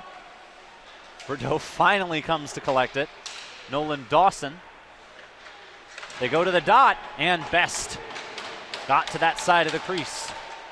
Curry continuing to find soft spot in that D zone there. UMass working with a traditional box in the D zone, and Curry College recognizing that there's a soft spot. Obviously, if you're in a box, that middle part is a little bit soft in that type of coverage. Curry's recognizing it. That's been a few times now in this hockey game where they've just slipped out a little bit into that middle of the box, connected on a quick pass for a one-timer. UMass has to recognize that. They got to make an adjustment. Mike Manzo fighting off Timmy Kent. UMass Boston slowly trying to gain the zone. Jazz Krivtsov Could have been a trip. had his legs taken out from under him right in front of the official, but the whistle stays in the pocket. 3 minutes into the second period, UMass Boston fighting a little bit more even in the possession game. Gage Dill fighting for it, but it falls to Matt Connor, his teammate. So they fling it down for Timmy Kent. Ryan Bogan of the Beacons beats him to it. Jazz Krivtsov, a name we haven't called a ton. He got his first collegiate goal last night. He's one of the highly touted freshmen on Peter Belisle's squad. With a forward line that's going to have to replace the production lost in the graduation of Chris Peters, Ethan Nitkin, Jeffrey Skinner. Here's a chance for the Colonels. Timmy Kent slingshot, and Best deflects it just high. Got a piece of the crossbar, too. That's inexcusable for UMass. You're going to get a little extra stuff here. They got 4 guys caught in the neutral zone on one pass, and that's just completely unacceptable. And that has to be addressed by the coaching staff right now. You can't have 4 guys get beat on one pass. That was basically a 4-on-1 coming down the other side. Kent, your best guy, I'm not surprised, kept it. He was going to fire that and almost beat Best. He got a piece of it and off the crossbar and out. But that's just inexcusable. At no point in a hockey game should one pass beat 4 players. Well, Best notching his 12th save against the 3 goals allowed. Most of the goals that were going in, I think all but one you could say, is not really on him. There have been soft spots in the defense, particularly in the slot in that first period, but UMass Boston here trying to find their bearings. Dakota Kincannon tried to leave it off for his line mate. Grady Friedman blew a tire there. Corey Clifton pursuing the puck behind the net. Roche of the Colonels lifts it into the neutral zone. Nobody going for a change when they had the opportunity. They're going to keep these lines out here. Corey Clifton tips it down. Friedman going to give chase a little bit. Flipped up into the rafters. Stay inside. Let's see. Yeah, that should stay inside. It's an interesting decision from Roche there. Looks like he lifted that a little more than he wanted to. Definitely. And the teams will be allowed to change here because of the low ceiling. That's a referee. You can see making a motion. They will allow the change. And Duncan going over asking why. Now, a lot of times if it's there are instances where the ref will not allow a change there, and that can really be costly. You've seen that sometimes where teams get pinned in their own zone. Nice shot there, good save. They get pinned in their own zone, they try to flip it out, and it hits something on the ceiling. That's going to be in zone. A lot of times refs no change, but because of the low ceiling here at UMass, it's going to be allowed, I think, more times than not. The ground rule, or barn rule maybe. As Ryan Bogan will come back and chase this one down. 5 minutes into the period, it's been roughly even. UMass Boston, aside from a couple of mistakes, has done okay. DeLucio takes it at the dot, skitters all the way across the crease to Bogan. Bavaro keeps it around center ice. And a hand goes up, hits the official's skate. The offside waved off. Yeah, I would agree. It's been better, but more of the same. Like not connecting on enough passes. They seem to just be a step behind Curry so far, even on the breakout here. I mean, look how much ice Ferravaro's able to around a guy and in the zone. You know, nothing comes from that. But even on that play right there, you've got a defenseman coming through from his own net all the way into your blue line, basically. And that's too easy. You got to at least get a body, make them change lanes, cause a little bit of disruption in the neutral zone. When it's that easy for a team, you're just basically banking on your defense the whole time, and that's just unless you're elite, that's a risky game to play. Well, we've seen some very active sticks from some of the defensemen. Nick DeLucio on the third line, Davis Browning on the second in particular, deserving some credit. But as a team, the The precision of those sticks has not exactly been where Peter Belisle would like it to be, even for the second game of the season. And don't get me wrong, they're not getting blown out by any means. It just, from what I can see so far, it seems like Curry continues to have it. That was almost going to get waved off on the icing there, but Curry just seems to have that an extra step, a step and a half on UMass right now, and UMass can't get to that next gear to match the speed and the intensity of what Curry's putting on the ice right now. You wonder, again, we've been talking about how much of this is about legs after playing last night, which Curry did not have to do. But then again, we've also mentioned there are some guys getting into the game today for UMass Boston who did not play last night for an admittedly short, we're talking about a 19-hour turnaround from the end of last night's game. Manzo weaving through traffic, fires in wide. An ambitious try from Mike Manzo, the freshman. UMass Boston, they're scrapping behind the net. Taking a spill down there is Vanakis, the assistant captain for the Colonels. UMass Boston tries to keep it in, but it's Torrin Haddon-Harris. Manzo again coming through the zone, hooked a little bit, but no call as he came through. A play on the puck made there by the Colonels. Dumping it down. There's a chance for Dill. Shot stuffed by Best. Big save. You've got a little bit of momentum. That's a good shift by UMass. You need to stop there. Good energy so far. Good shift by UMass. They need to build on it right now. Sends it all the way around. Carabelli tries to retrieve it. Instead, it goes to Tarek Paranika. UMass Boston coming in through traffic. Puck still loose, and it's waved dead immediately. And finally some life, some rough stuff after the whistle there. That puck was loose, so I don't think we're going to get a penalty. But finally a shift. I mean, that was the best shift, two shifts I've seen so far from UMass back-to-back. A couple hits, some offensive possession, a shot on goal, and you need more of that. You've got to be talking on the bench right now, letting the fellas know, hey, that's the way we need to be playing for the rest of this hockey game. Big draw now. You've got an offensive draw here. You've got a chance to really make Curry feel like, hey, we're right here with you in this hockey game. It's still 3-1. You can win this draw and continue to build on some of this momentum you've been able to generate. And they're talking about something here. Let's take a look. Looking at the net. Possibly trying to make sure it's set. There might be a hole. They pulled out some string here. It's always good to know the refs come prepared. I can't say I personally walk around with string in my pocket, but you're right. Actually, I don't know if I've ever seen that. Let's see. I would not have expected. I mean, this is preparedness. You think they're walking around with a protractor too? Yeah. Well, usually you call the rink guy for something like that. It must be something minor. Neither coach seems to have a problem with it. So, I mean, the question really is, if the crossbar comes apart, does one of these guys have a welding torch in their back pocket? That would be impressive. That would be. But an in-zone draw for the Beacons. Kalei Bankowskis to take it against Laxtonen, and the Beacons will win it. Rister from the blue line. It's still loose. Oh, and Bankowskis almost had it on the rebound. That was it right there. UMass Boston still keeping it in. Bankowskis. High energy the whole game to this point as he takes a hit over on the far side boards. Comes to the dot. Curry having some trouble ejecting it. Finally, they get it back into their own zone. Paranika streaking up the right side, swerves in. Oh, and he just lost the puck off his stick long enough for the Beacons to recover. Yeah, it was a good move. He had a chance there to tuck that far side, but like you said, I think the puck just edged off his blade there at the last second. Jacob Banks weaving in and out. Bankowskis, but he couldn't quite get to it before Laxtonen. Jacob Banks has been active, that fourth line right winger. Pass into the middle to Connor, and it's broken up. Defensemen go for a change on the Curry side, and one of them, Nick Favaro, chases it down. Slide out pass. Paranika looking for options. Dawson didn't see it. Puck comes all the way down. Retrieved by Cooper behind the net. Friedman giving chase.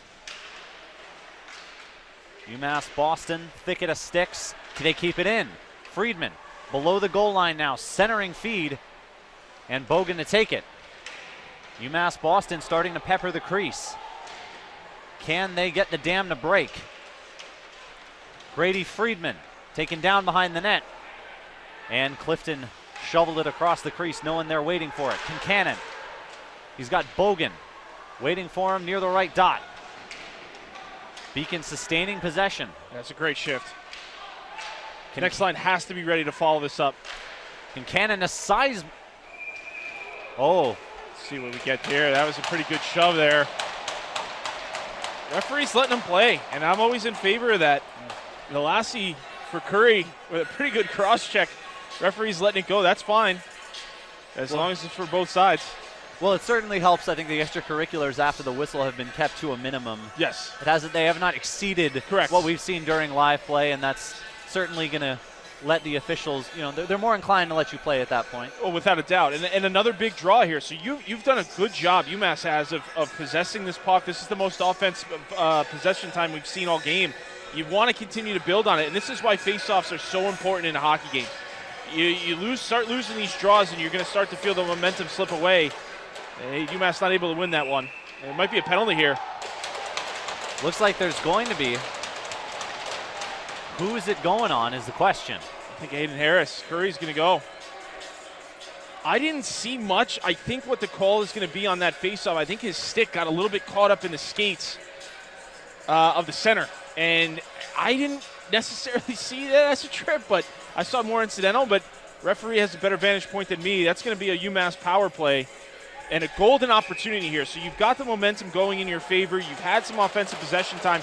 You've got to find a way to get at least 3 or 4 scoring opportunities here. So Torrin Haddon Harris goes to the bin, and UMass Boston with their first man advantage of the evening.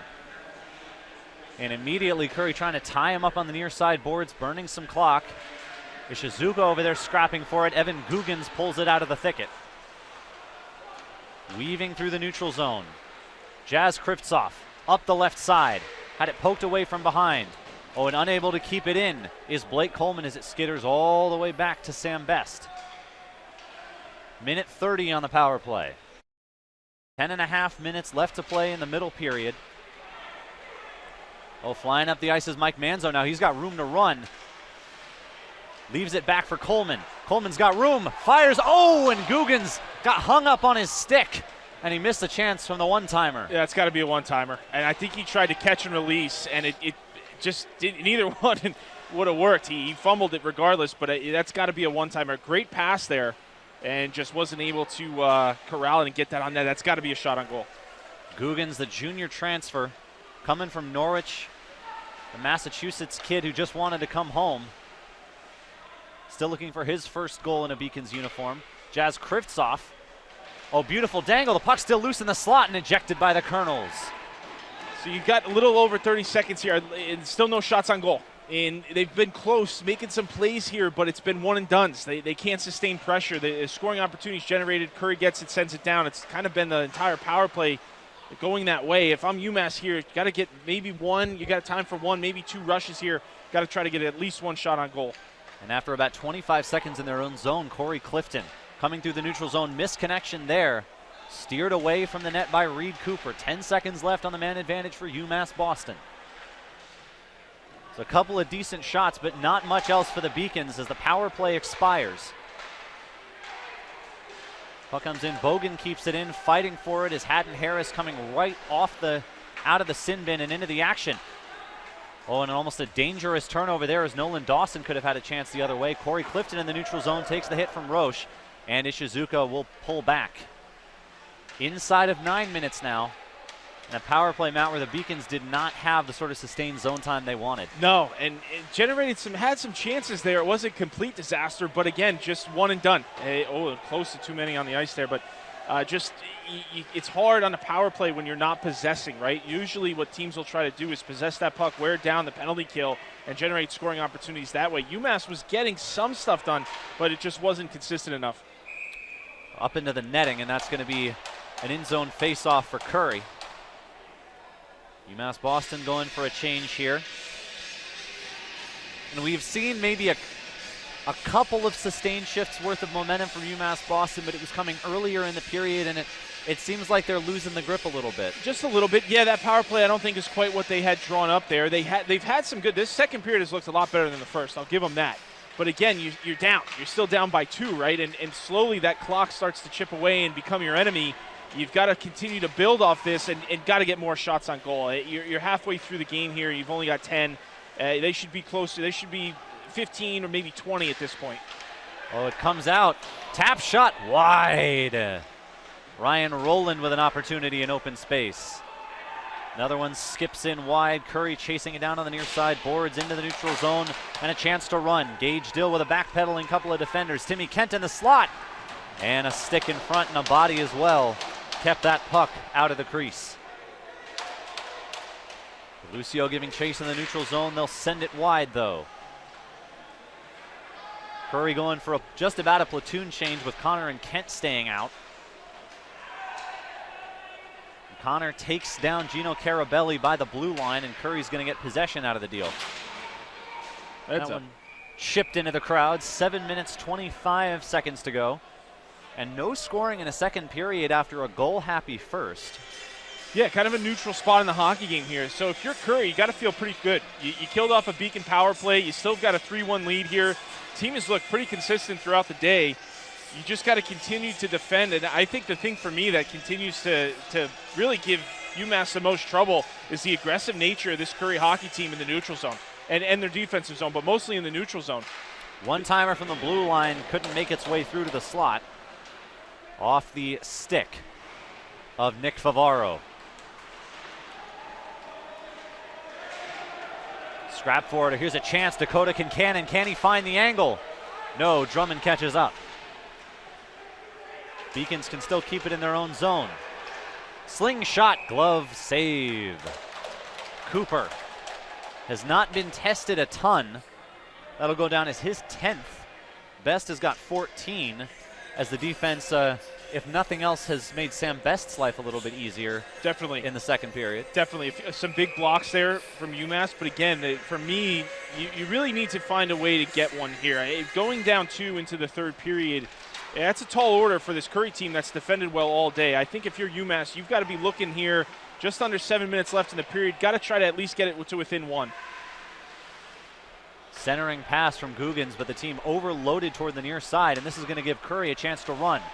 Nolan Dawson through the zone. That's offside. And the ref saw it exactly the way you did, Matt. Wow. That was like blatant offside, so you might have to remind him of the rules there. Not quite sure what happened. A little overexcited on the rush for Curry. Could be. Maybe a little miscue. He thought he was getting the puck on a rush. Who knows? Obvious. Clear and obvious, though. We could have made that call.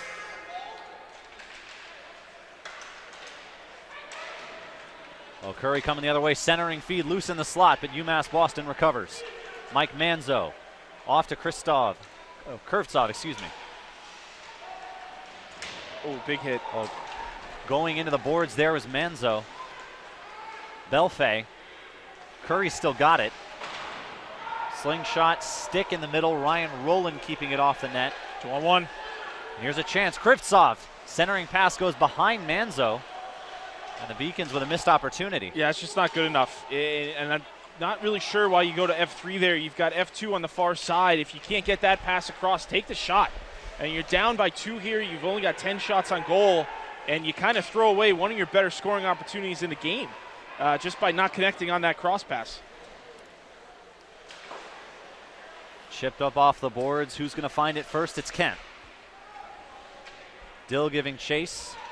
Takes a shove. And gets there just a tick late. Oh, Bankauskas tried to tip and run with it, but Vanakis keeps it in. Centering pass, good awareness. Breaking it up, Ryan Rowland once again with a quick stick.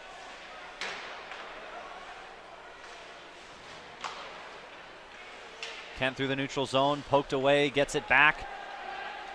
Curry's got an opportunity here. Kent fires and deflected wide. Did miss by much. Bogan slides it across. He's got Carabelli running with him.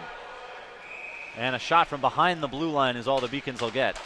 See, I'm really okay with that. You know, and that's a shot from distance, so you're really not expecting that to go in. But now you've had a tough time breaking into the Curry zone all day, right? So you fire it on net, you force him glove side to cover it. Now you got an in zone draw, so you put it on the next line to win this faceoff. Connect. You can draw up some offense just by simply getting him on net. Sometimes that's the simplest way to enter the zone. Fired it on net.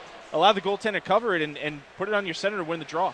Well, the Beacons, after doubling up the UMass Dartmouth Corsairs in shots last night, are being just about doubled up here themselves, 36-20. Oh, and there's a thread-through pass. Waiting for it is Laaksonen, and he scores! All by himself, and Ellis Laaksonen expands the lead for Curry. Yeah, complete miscue there by the third defensive pairing in Keegan and DeLucio. And I'll tell you what, it's just, you can't have that. You've got a forward there who beats both defensemen, neither of which recognized that he was trying to creep in behind him. And that's just bad communication. That's poor level communication to be beat on a seam pass, knowing you've got two guys back. That's tough. That one's tough from a coaching perspective because, again, all it takes is one guy to recognize and communicate, and that probably isn't more than a dump-in. Being that you had two guys to their one, but a 4-1 lead now for Curry, and UMass really with their backs against the wall. The Beacons are going to have to conjure some offensive magic in the third period, one way or the other here. As a pass right up the seam to Ellis Laaksonen, scored against the Beacons this time last year and does so again in 2022. Got his first collegiate goal in that game. And after a strong season, 9 goals, 10 assists last year, being moved to that second line where he can actually play his natural center position. They're expecting big things from him. Favaro keeps it in the zone.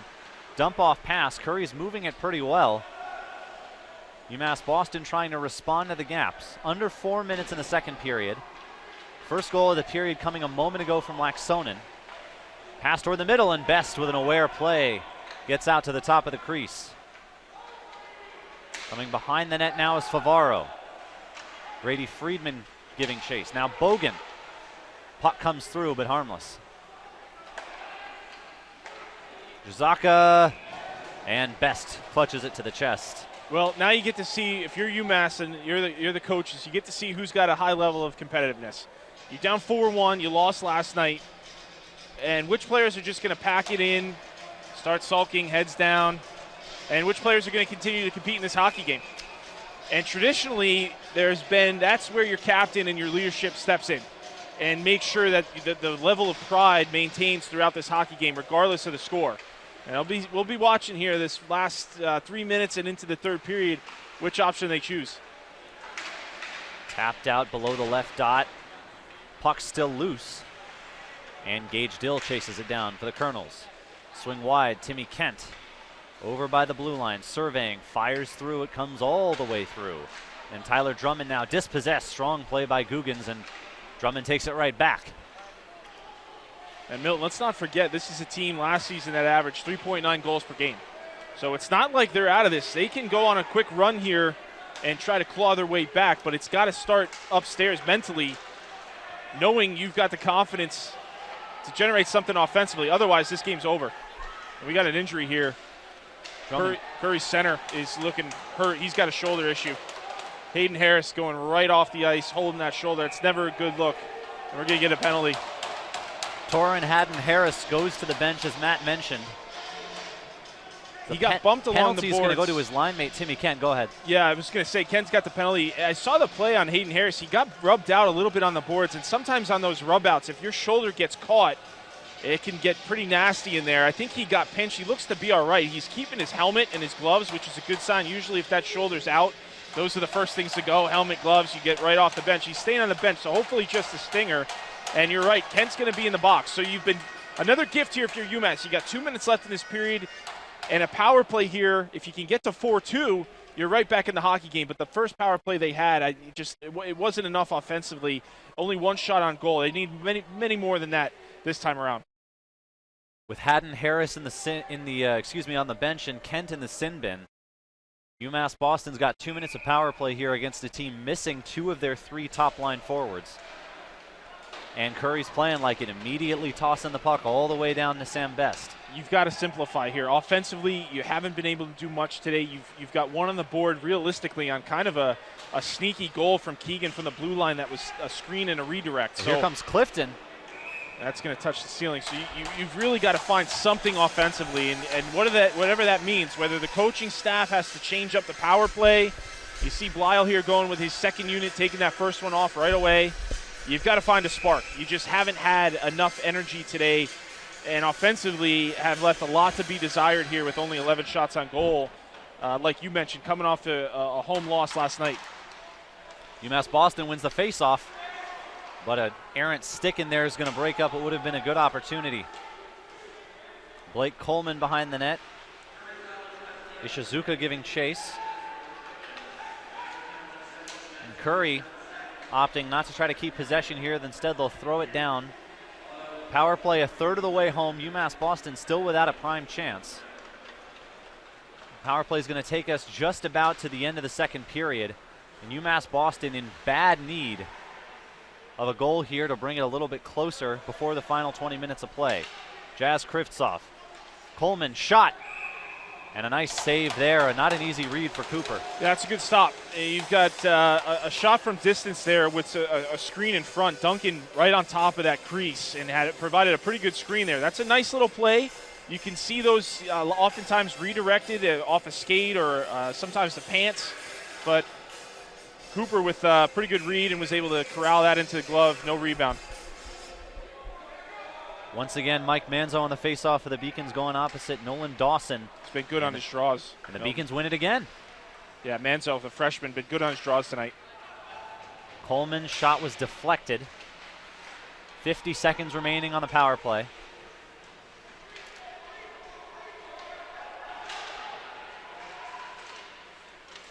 Minute 15 in the period, 40 seconds on the power play now, and giving chase is Belfay. Curry may have an opportunity here, and instead they opt to keep the defense intact. Belfay goes for the change.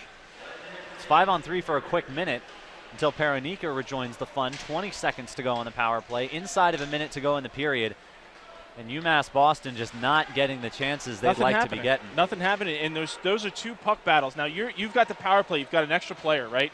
So how are you losing two puck battles on a wall on a power play? You should always have the extra guy. And back-to-back times there, UMass, they're going to get a chance here. Here's a chance. Clifton. He's got Friedman running with him. Big whistle. I don't know what for. It was offside? Oh, too many. Oh, my God. Oh, my goodness. 3-on-1, and UMass gets called for too many men on the ice. Wow. This is early season jitters in the worst way for Pete Belisle's squad. As it would have been, like you said, one of their better chances. Corey Clifton coming up the left wing. Grady Friedman up the right. Yeah, just both of them with a goal already in a season that's one game old. Just inexcusable. I'm almost wondering how that even happens. It's a 3-on-1. How you're getting a too many men call on an odd man rush. I mean, that's very rare. The only thing I can think of is you had players on the bench who, in miscommunication, didn't know who was going, and they both jumped. But that's very rare. For hockey fans out there to get too many men on the ice with an odd man rush that generates through your own zone, that's pretty special. Well, the odd man rush turns into a penalty kill just like that, and an out-of-zone draw as well. Laxonen up the right side, gently surveying. Roche at the blue line, back to Laxonen. 17 seconds to play with. Swap spots. Kevin Pitts back to the middle. Nice read there. Kalei Bankauskas erases the chance. Kent has got room. One-timer. Couldn't quite get a hold of it, and that's going to put an end to the second period. Going to have a minute and a half of power play to start the third. But, Matt, that's it's a critical missed opportunity in the home stretch of the second period. Yeah, what's unfortunate there is we saw it. For a few minutes, we saw what this team is capable of doing. There were a few times in the offensive zone, they put a couple shifts together, they were generating opportunities, they were winning puck battles, possessing, they were doing everything. So it's not like it's not possible. We saw the team, what they're capable of doing there. Now, unfortunately, weren't able to score, and then from there, they don't do very well in the first power play. It seemed to like the momentum had kind of dissipated at that point. And we saw more of what Curry's been doing really all game, which is just doing the little things well. Things like possessing the puck, forechecking well, winning those puck battles. The goaltender hasn't been tested too much. He's had a relatively easy night. I think defensively, Curry's shown me that they've really been able to shut down UMass in all facets. So For me, very disappointing now. 2 periods, you've only really seen, I would say, 3, maybe 4 minutes of good offensive hockey from UMass. You see the coaching staff here still talking about how that odd man rush was called off on a too many men. Just a period where we saw a little bit of it come through, and then it just slipped away, similar to the way it did in the first. And then that pass right up the seam that I guess a reminder for a young team, a team that's got a good chunk of freshmen who are playing for the first time at this level, that this is a game and this is a level of that game that is very unforgiving of mistakes. Yeah, and for anybody that's played the game or specifically played defense knows, I mean, that's one of the first things you look for, right? Especially in any scenario, but especially if you kind of you have a feel for where the players are on the ice. So if you get a sense someone's behind you, it doesn't necessarily have to be your guy, but you need to communicate that with your D partner. You can't allow a seam pass to beat you like that. And you see it, you'll see that in the NHL too. It happens. But in a game where you're down, at home, things like that, it's just very, very hard to come back in a hockey game when you're already down 2 and you're getting scored on by one pass beating 2 guys. 3 if you count the goalie. Well, yeah, and you let passes like that beat you. You're not making your opponent choose between being aggressive on the breakout versus back-checking you with pretty much everything they've got. Sure, it's one thing to give up odd man rushes, right? If you're being ultra aggressive in the offensive zone, you've got to take from somewhere to give to another, right? But that's just simple not even D zone coverage, neutral zone coverage, where you've got a guy slipping through the seam. And again, being down 3-1, knowing that now up 4-1, you've got to find 3 goals here in the third. You're just making life much more difficult on yourself than it needs to be. Well, that guy coming up the seam was Ellis Laaksonen. On the assist from Matt Connor, he buries the 4th Colonel goal of the evening and sends us to the second period intermission with a 4-1 score. We'll be back in just a few minutes with some more analysis and stats before the start of the third period. A third period in which UMass Boston is going to have to try to pull off some offensive miracles to secure their first win of the season. We'll be right back. Proportion to me is the lived experience of our Division III student athletes. They balance life from an academic perspective and the rigors of competing at a high level, bonding with teammates and building lifelong friendships. But they also are involved in their communities. They work jobs and internships and volunteer. They've learned to be resilient. Diverse experiences are setting them up for the future. Passion's love. Passion is love for what you do. Because I think when you face challenges, it comes down to how much you want it and how much you love it. Passion is what keeps you going forward. Seeing so many people that were like-minded and so hardworking in their sport and academics, being surrounded by like-minded people makes you want to be more passionate. I think it pushes you to a different level that maybe you didn't think you had. And you can do the best of both worlds and love all of it. A good citizen is someone who wants to make a positive impact, both in their communities and in the world around them. The Division III approach is absolutely the best approach out there for amateur sport because it wants student athletes to explore all parts of who they are. Be successful in the classroom, be successful in competition, be successful in the community. So our student athletes learn what it means to strive for and attain success, but doing it the right way and being good citizens. Comprehensive learning is being able to adapt to experiences and apply the things that I learned. Being an athlete and juggling academics helped me grow as a person, and things that I've learned, I was able to apply it in another field, putting them into everyday life. Developing comprehensive learning helped me prioritize certain things to make sure I get to where I want to be. Responsibility is being accountable for your words and actions, first and foremost. It also is an obligation to be a positive influence in the communities around you. Being in a D3 program, you're going to have lots of different opportunities. You're not just an athlete, you're also involved in student life. Your academics are extremely important. We give a lot of our student athletes responsibilities right from the start by giving them leadership opportunities, by having them engage in the community, be a positive influence. That's being a responsible person. I believe sportsmanship is it's a mutual admiration and respect for your fellow competitors. We all go through a lot to reach the point where we compete against one another. It's important to realize that. So once we're finally on the field or on the court or on the starting block, we look at each other as fellow human beings and not just competitors. Being able to recognize the hard work that other athletes are putting in creates a more positive and inclusive environment.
Women's soccer hosting senior day before their game against WestCon, honoring Kaylee Haynes, Maria Spilios, Danny Anderson, Kelly McNeil, Elena Keeley, Gina Albano, Sage Story, and Lindsay Buscarin before taking on WestCon, who is 5-0-1 in Little East Conference play this year, ranking second in the LEC. A tough task for the Beacons, who with wins in their final 2 games in the LEC Conference play, can clinch a home playoff game right back here next week. And Sarah Kelly would look to get the scoring started early for the Beacons against Kristen Rossler, who was in net for the first half. That one was a nice save there. And then another shot on goal is ended up turning into a foul on the Beacons. And then Kaylee Haynes gets the scoring start in the 15-minute on senior day. Danny Anderson knocks this pass in front of the net, and Haynes somehow knocks it loose from Rossler, puts it in the back of the net. Beacons up 1-0 on Haynes' 3rd goal of the year, the assist going to Anderson, who knocked it into play. And then Sarah Kelly, yet again, with the scoring chance here in the first half. She was aggressive early on, down the right side of the pitch, and knocks it in front. Rossler with a nice diving save there, jumps on it. But then after that, puts the ball back in play, and then Kalia Eaton, a smart play, gets in there. Cameras don't catch it because they didn't see it coming, and Eaton knocks this one into the back of the net. And the Beacons, with Eaton's 3rd goal of the year, in just the 16th minute, just a few seconds after the Haynes goal, unassisted, are up 2-0 on WestCon. And Maria Spilios stayed strong in net, which was key for the Beacons to be in this position ahead by 2. Another nice diving save by Spilios there keeps the Beacons in front 2-0. But then the Beacons would go right back to work on the offensive end, and it would be Kaylee Haynes yet again. How about that for her senior day? Out there on open ground, gets by Rossler for her 4th goal of the season, 2nd of the game, and we're just going to let this one play out. Haynes celebrating with her teammates and then runs off the field and is going to go and high-five the entire line of teammates waiting there on the sidelines. Haynes fired up. The Beacons with an offensive clinic in the first half, up 3-0 on WestCon. A complete stunner for the Wolves, who came into this game ranked 2nd in the Little East Conference, trying to keep pace with Southern Maine, who was undefeated. But the WestCon offense wouldn't go quietly in the second half. But before that, you see Haynes here yet again looking for the hat trick, nearly gets it home at the end of the first half. And then Maria Spilios, it would be all her in the second half, keeping this lead at 3. Maya Crows here on the free kick, and Spilios with a nice save in front keeps it a 3-goal game. And then yet again, WestCon's going to have a scoring opportunity with Emma Sonsky. And Spilios there again, keeps it in play. And then again, from the right side of the pitch, Spilios, a header in front, redirected. She's there to make the stop. And then a nice dive right there to break up the play in the Beacons. Despite getting outshot 21-13, 10 shots apiece on goal for each team, they're bouncing in Beaconville as the Beacons pull off the upset and are now 1 win away from being able to host a home playoff game next week in the first round of the Little East Conference. Well, what you saw there was a 3-0 soccer win. It's not going to be so much in play for the UMass Boston men's hockey team, but they're going to be trying to dig their way out of a 3-goal hole of their own. As you take a look at the stats after the second period, and it's a little bit more level, certainly. I think it reflects what we were seeing from the Beacons in the beginning of the period, and then things started to regress a little bit toward where they were in the first. Well, yeah, I think for Curry, I mean, you have to be pretty pleased. I mean, you looked really, for me, this is a game I thought was going to have a little bit more offense on both sides. There's really only been offense on one side. I think Curry's done a good job of generating opportunities, but not sacrificing defense to do so. And again, they really haven't, their goaltender, Cooper, really hasn't had to make anything too challenging. He's had some good saves, but 13 shots on goal after 2 periods is a relatively easy night. On the UMass side, I think this just comes down to pride, Milton. You've got a team right now who let a win slip away yesterday, a 4-2 loss against UMass Dartmouth. Team traditionally they do very well against. Tonight you would think that they would come in with some vinegar. I'll keep the other part of that phrase out of there, but some vinegar in their game, right? And you know, with Coach Blau likes to call a little jam, right? And really what that means is just being almost embarrassed about what happened the night before, and you kind of take it on the next. Be mad. Right, the next team, right, the next opponent. Didn't see that tonight. Haven't seen it so far. I see a team that is kind of going through the motions a little bit and just doesn't have that aggressive nature that we're used to seeing with UMass. Now, from a player perspective, you've got 20 minutes here basically to earn your ice time next week.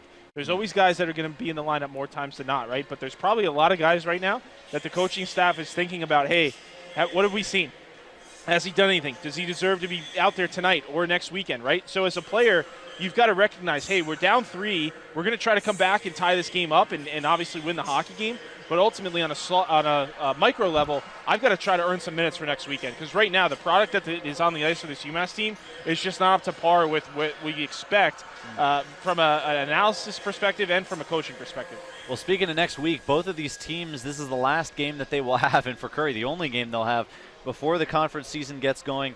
Curry's going to be taking on Wentworth on a home-and-home at the end of next week. UMass Boston is going to be coming your way with another couple of home games, New England College on the 4th of November, and then Norwich on the 5th. Two tough opponents. Tough opponents. And like you said, right into conference play, right? So it starts early. You've got, and I'm looking at, even right now, just on the bench, right? Are there any guys that are trying to just get that mojo back? This team just looks very confused almost and a lack of confidence. I'll be curious to see if the coaching staff maybe juggles the lines a little bit to see if they can generate a spark. Because right now, 4-1, again, you've given up 8 goals in 2 games at home. And offensively, you haven't been able to keep up with that pace. It's just not it's not good enough. Well, what Peter Bilal was saying earlier this week is he feels like he's finding pairs, right? And I don't mean defensive pairings, I mean forward pairs. The third element of those lines, it may not exactly have gelled yet. He says he likes Walker Duncan. We've seen some of that. Jude Curtis and Corey Clifton we haven't seen quite as much of today. Krivtsov and Guggens we've seen some of. Krisov and Manzo as well. But putting these together into lines gets to be the tricky part, and he also knows, he understands you're replacing Chris Peters, you're replacing Ethan Nitkin, you're replacing Jeffrey Skinner, you're trying to replace roughly 40 goals worth of production. And a lot of minutes. Those guys ate up a lot of minutes on the ice. Yeah, and you're spot on. And so you're trying to do all of this. The $4 million question, as he put it, is where does the scoring come from? Who's going to be your lead scorer? Or is it going to be more of a by-committee approach than it was going to be for the team last year? You make a great point, Milton. And I think for me, I want to say for right around maybe the last 5, 6, 7 years, this team has just been offensively so strong that they don't have to be elite defensively, right? And you can get into a game where you can win 6-5, 7-4, things like that. And you're giving up goals, but you're scoring more, right? And you can win hockey games that way.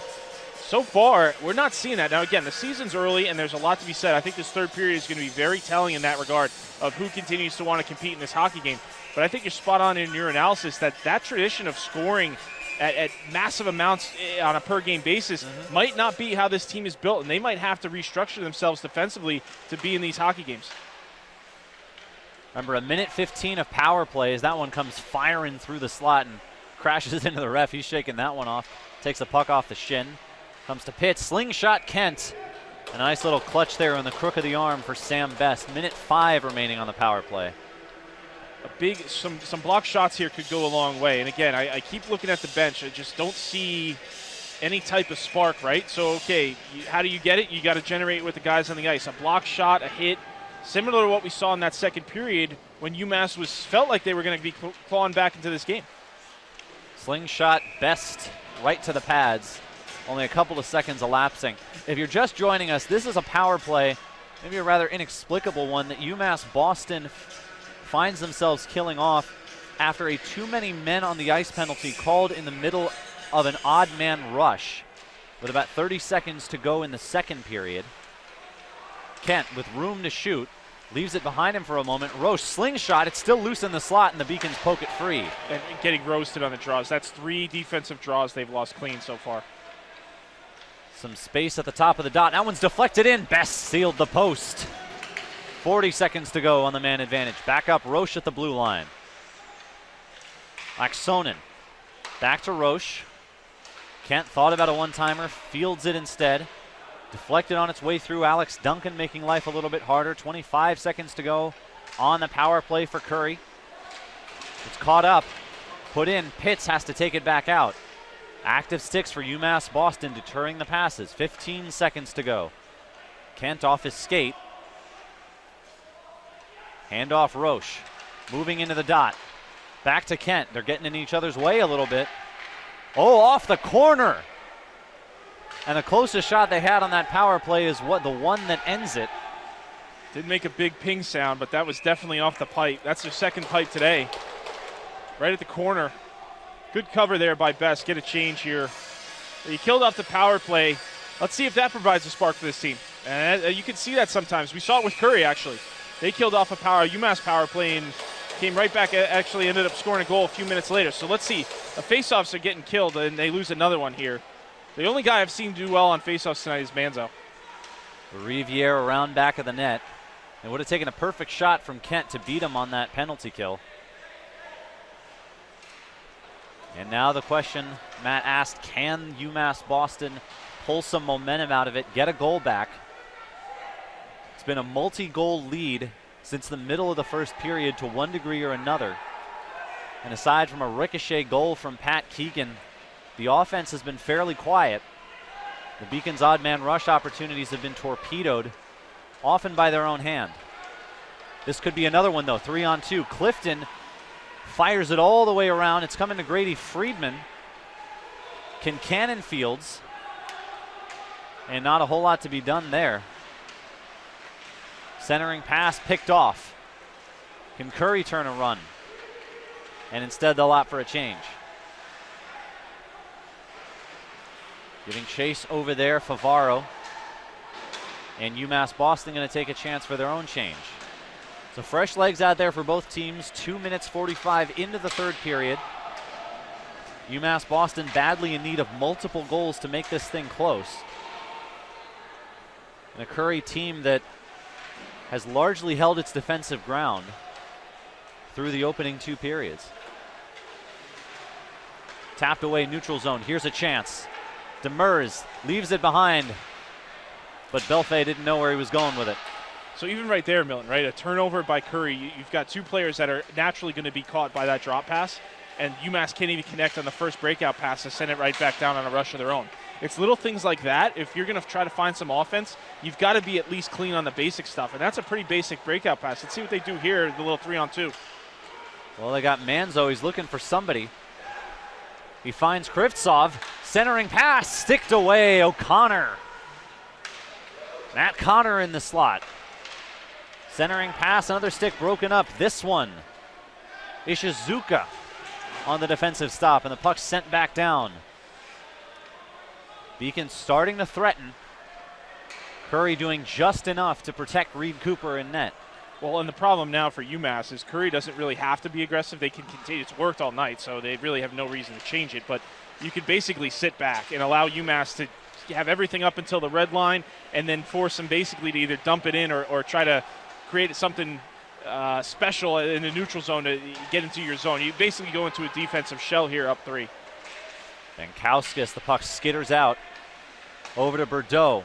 Centering pass is picked off.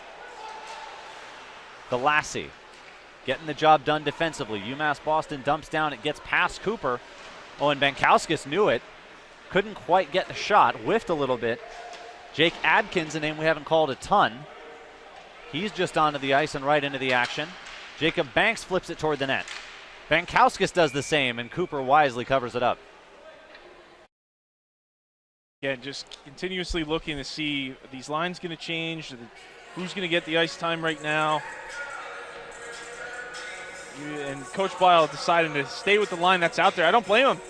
He's got to go with players that are going to generate just absolutely anything offensively, and that line had a little something going there for a minute.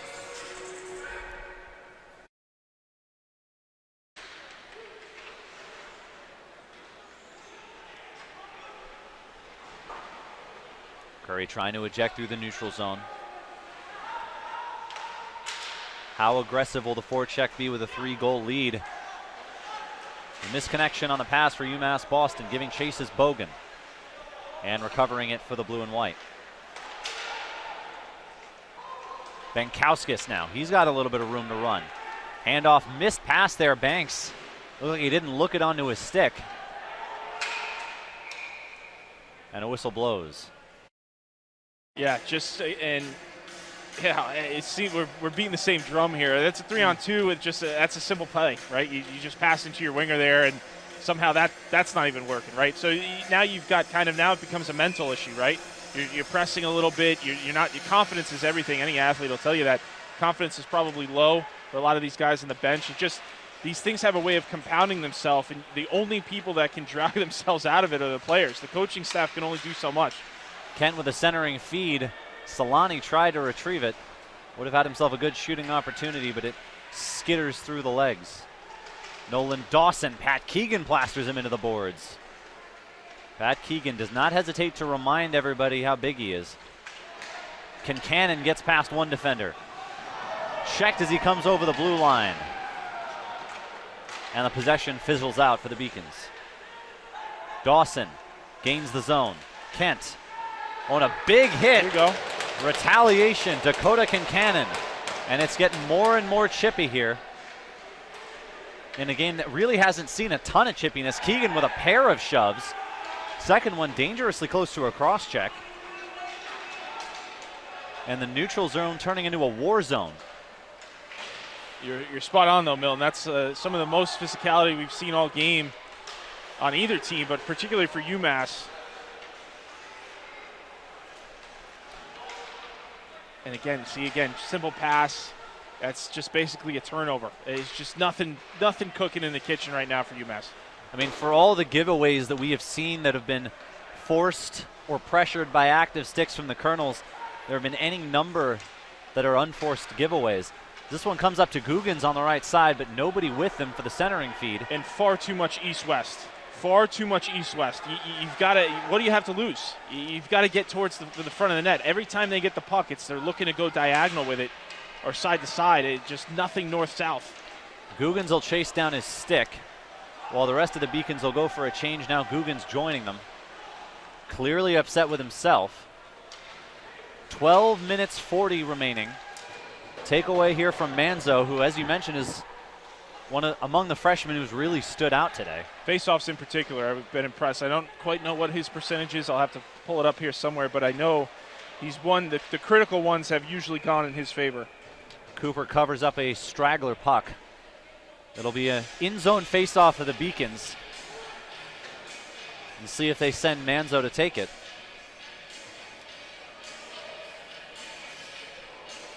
Well, the faceoffs have been decent for the Beacons at times, and then there have been, including that last Curry power play, where Curry took 4 draws in a row. Manzo wins yet another.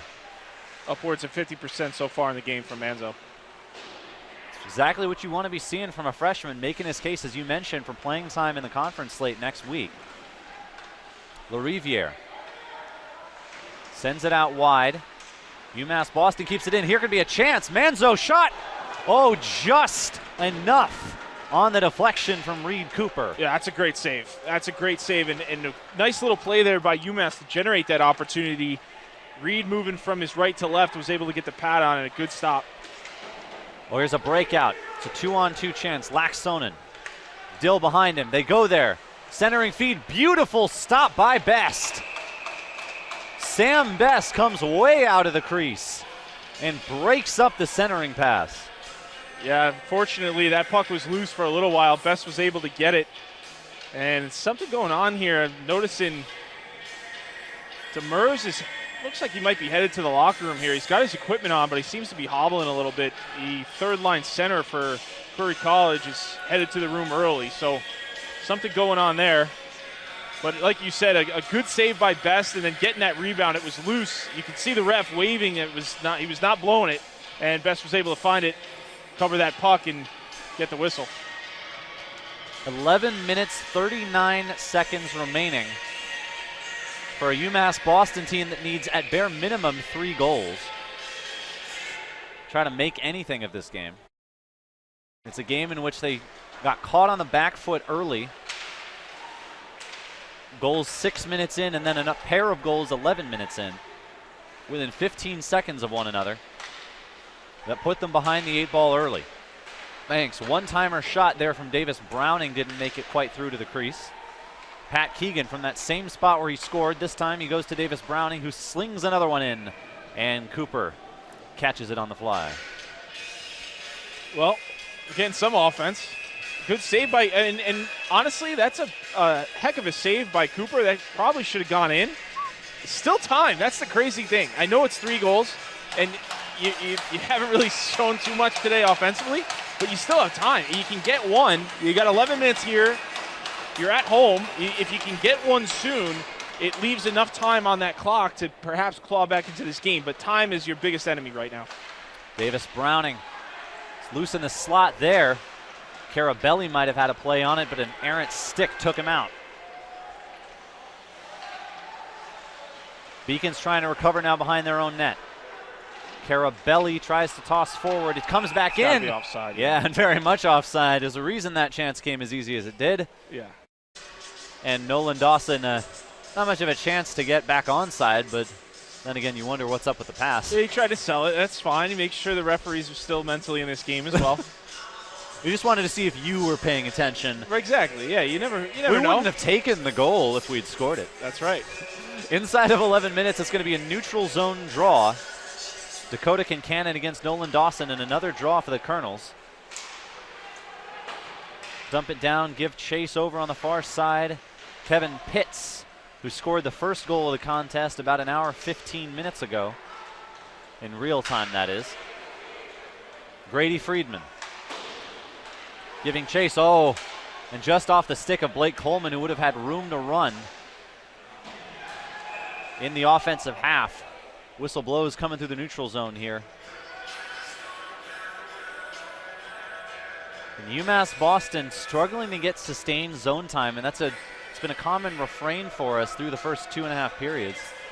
And faceoffs continue to get more and more critical here, right? With each loss, you just got to fight that much harder to get that puck back. So on a play like this that's in zone, you've already entered the zone, you got to have this draw. Clifton's going to take the draw up against Laxonen, and Laxonen will take it for the purple and white.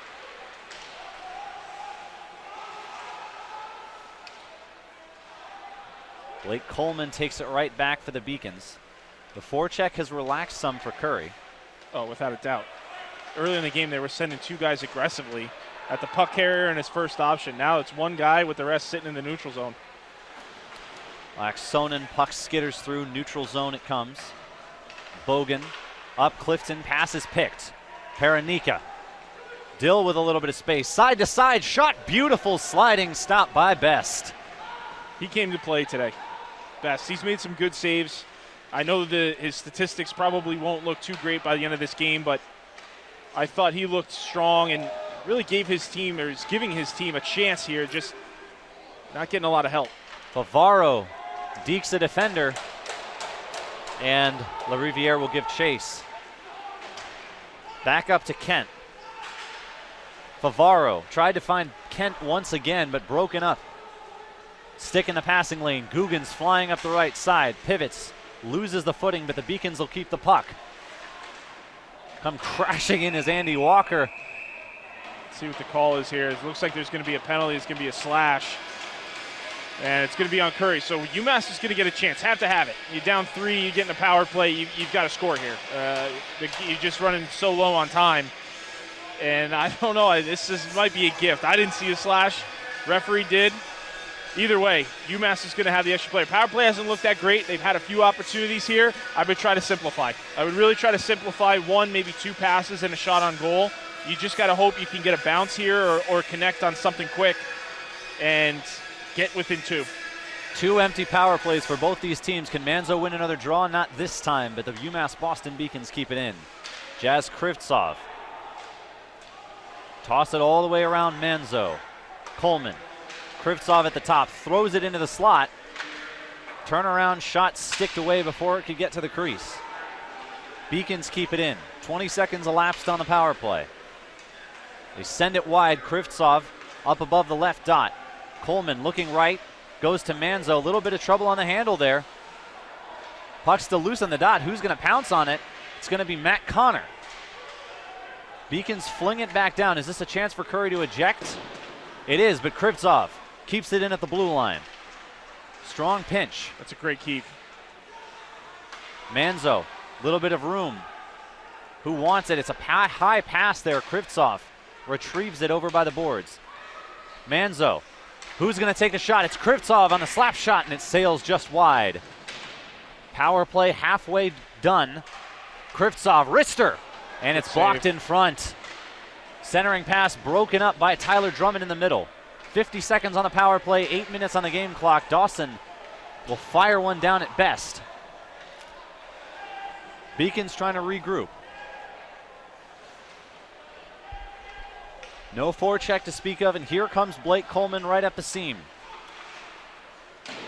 Flings it wide. Coleman's going to go for a change. 25 seconds left. Beacons have time for maybe one more charge here. And it'll be Bogan up the middle. Pat Keegan, the lone goal scorer for the Beacons, sends it all the way around. 15 seconds on the power play. Shot here. And a good job by Cooper to cover it up with a skater streaking in front of him. Yeah, I think that was Andy Walker right on top of him and pretty close to a redirect. Pretty decent power play for UMass, generating some chances. Just haven't been able to find the back of the net, and that's really the only thing that matters at this stage of the game. Well, you see the puck movement, the passing. It's been, with a couple of exceptions, a little bit more brisk. But they've got 7 seconds to play with here. One-timer, Keegan, pad save, Cooper. Penalty expires. We are back to even strength as we come up on the 7-minute mark in the third period. Timmy Kent skating wide.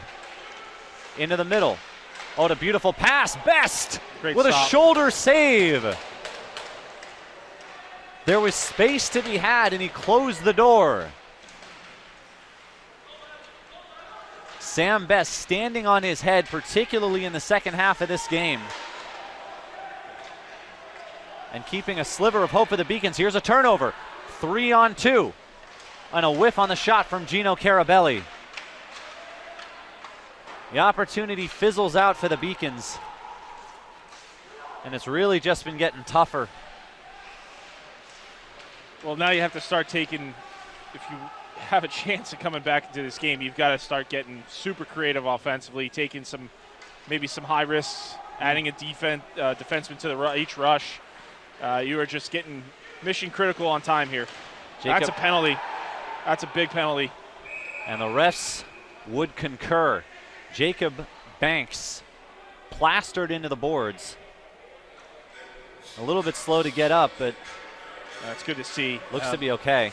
Yeah, a hit like that. I mean, that's been in hockey for so long, right? A puck goes into the corner there. You got two guys going full speed. And you really try not to smash a guy from behind like that. I know sometimes it's easier said than done when you're in game action. But the refs want to see you at minimum pull up there. If you get beat on the race, you can't continue to go full speed there. And I think that's what you saw. There was just no release from Ferravaro. He just continued to really just kind of mash him there. And that's going to get called by the refs every time. And this is the downside here for Curry. Favaro, they're part of their top D pairing today with George Vanakis. And just for the viewers, Banks is okay. Trainer Ed there gave him a quick check-in, but ultimately was no more than a few seconds. So it looks like Banks is okay, which is what's most important on a play like that. It's like 2 minutes for boarding. Assessed to Nick Favaro, and the Beacons getting their 4th power play of the evening against a team without its top defender. Here comes Evan Guggens flying up the seam. And a one-time shot from Alex Duncan can't find pay dirt. Beacons keep it in. 1.5 minutes to go on the power play. Guggens fields it with a glove. Back up Krivtsov, Coleman. Mike Manzo at the dot. Beacons slowly making inroads. It's flung into the defender. Shot comes in. Pad save Cooper, and it skitters behind the net. 1:15 to go on the power play. Guggens, oh, there's a shot and a lane, but Cooper closed the door as Manzo couldn't quite get the one-timer off. Yeah, and that's just a freshman there knowing he's got to get that release off. He can't stick handle. That pass comes through, you've got to release it right away. Got a stickless defender here. It's going to be 5-on-3.5 for the moment as Drummond's playing without a stick. Krivtsov thought about a shot, slides over to Coleman. Back to Krivtsov at the top. Couple of dekes. Fires, puck's loose. And it somehow stays out. Didn't miss by much. That puck had that back rotation on it and wanted to go just off the side of the net there. And I don't think Curry's going to be allowed to change here. I think they're going to say Curry was the one who hit the net off. It's going to be incidental, so there won't be a penalty. But, yeah, Curry won't be allowed to change. So I would assume they're going to take their timeout here. They still have theirs. Yeah, and there you go. There they take it. A smart decision coming from Peter Roundy in his second season. The debut campaign with Curry College last season went 16-9-2. 13-7-1 in conference, good for fourth place. Like UMass Boston, fell a little bit short in the playoff picture.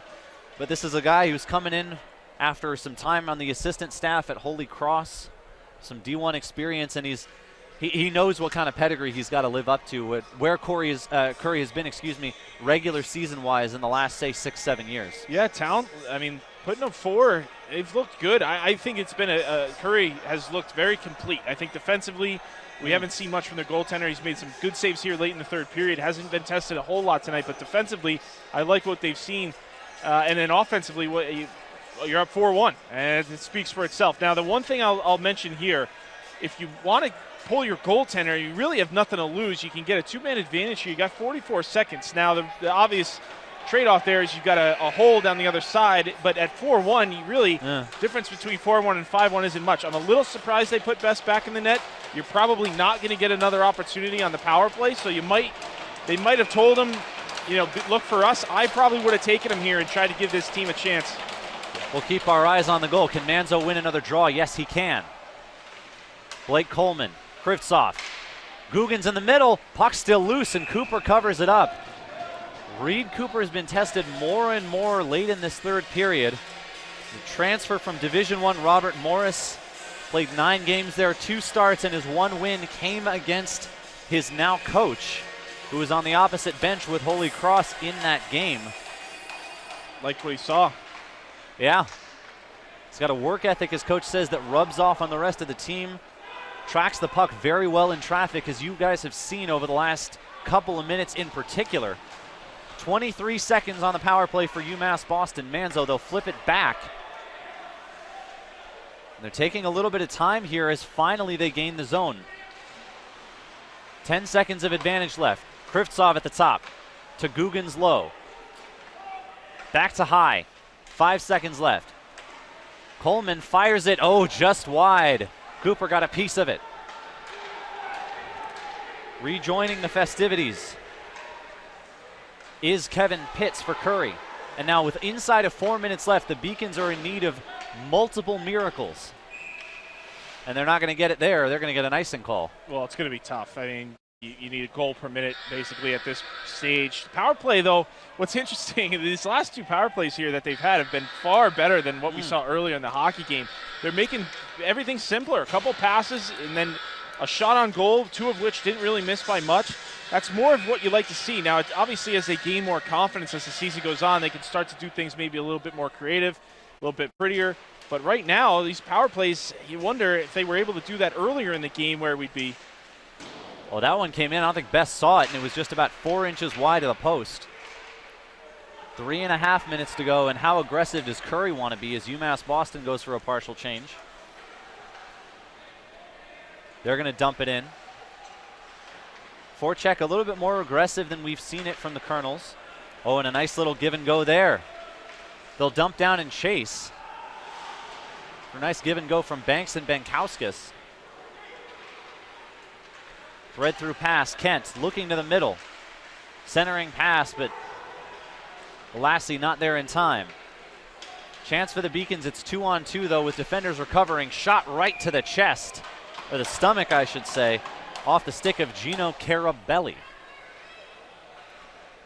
Interesting. So now he's going to take Best, which begs me to believe if you're going to take him, why wouldn't you just take him when you had the power play, get the extra? If you knew you were going to yank him eventually. Well, he's down there. He's the coach. I just think if you know you're going to take, it's one thing. Some coaches say we're down by 3. Yeah. Get me a goal, and I'll think about taking the goaltender. And some coaches would absolutely play it the opposite way and figure 3-goal loss versus a 4-goal loss. I don't care. Right. But it's a preference thing. They take them now. Either way, you've got the man advantage now. You got 3 minutes left, so not giving up hope, but you got to find one. There's just not enough time here. Inside of 3 minutes, 3-goal deficit for UMass Boston and an empty net as the whistle blows.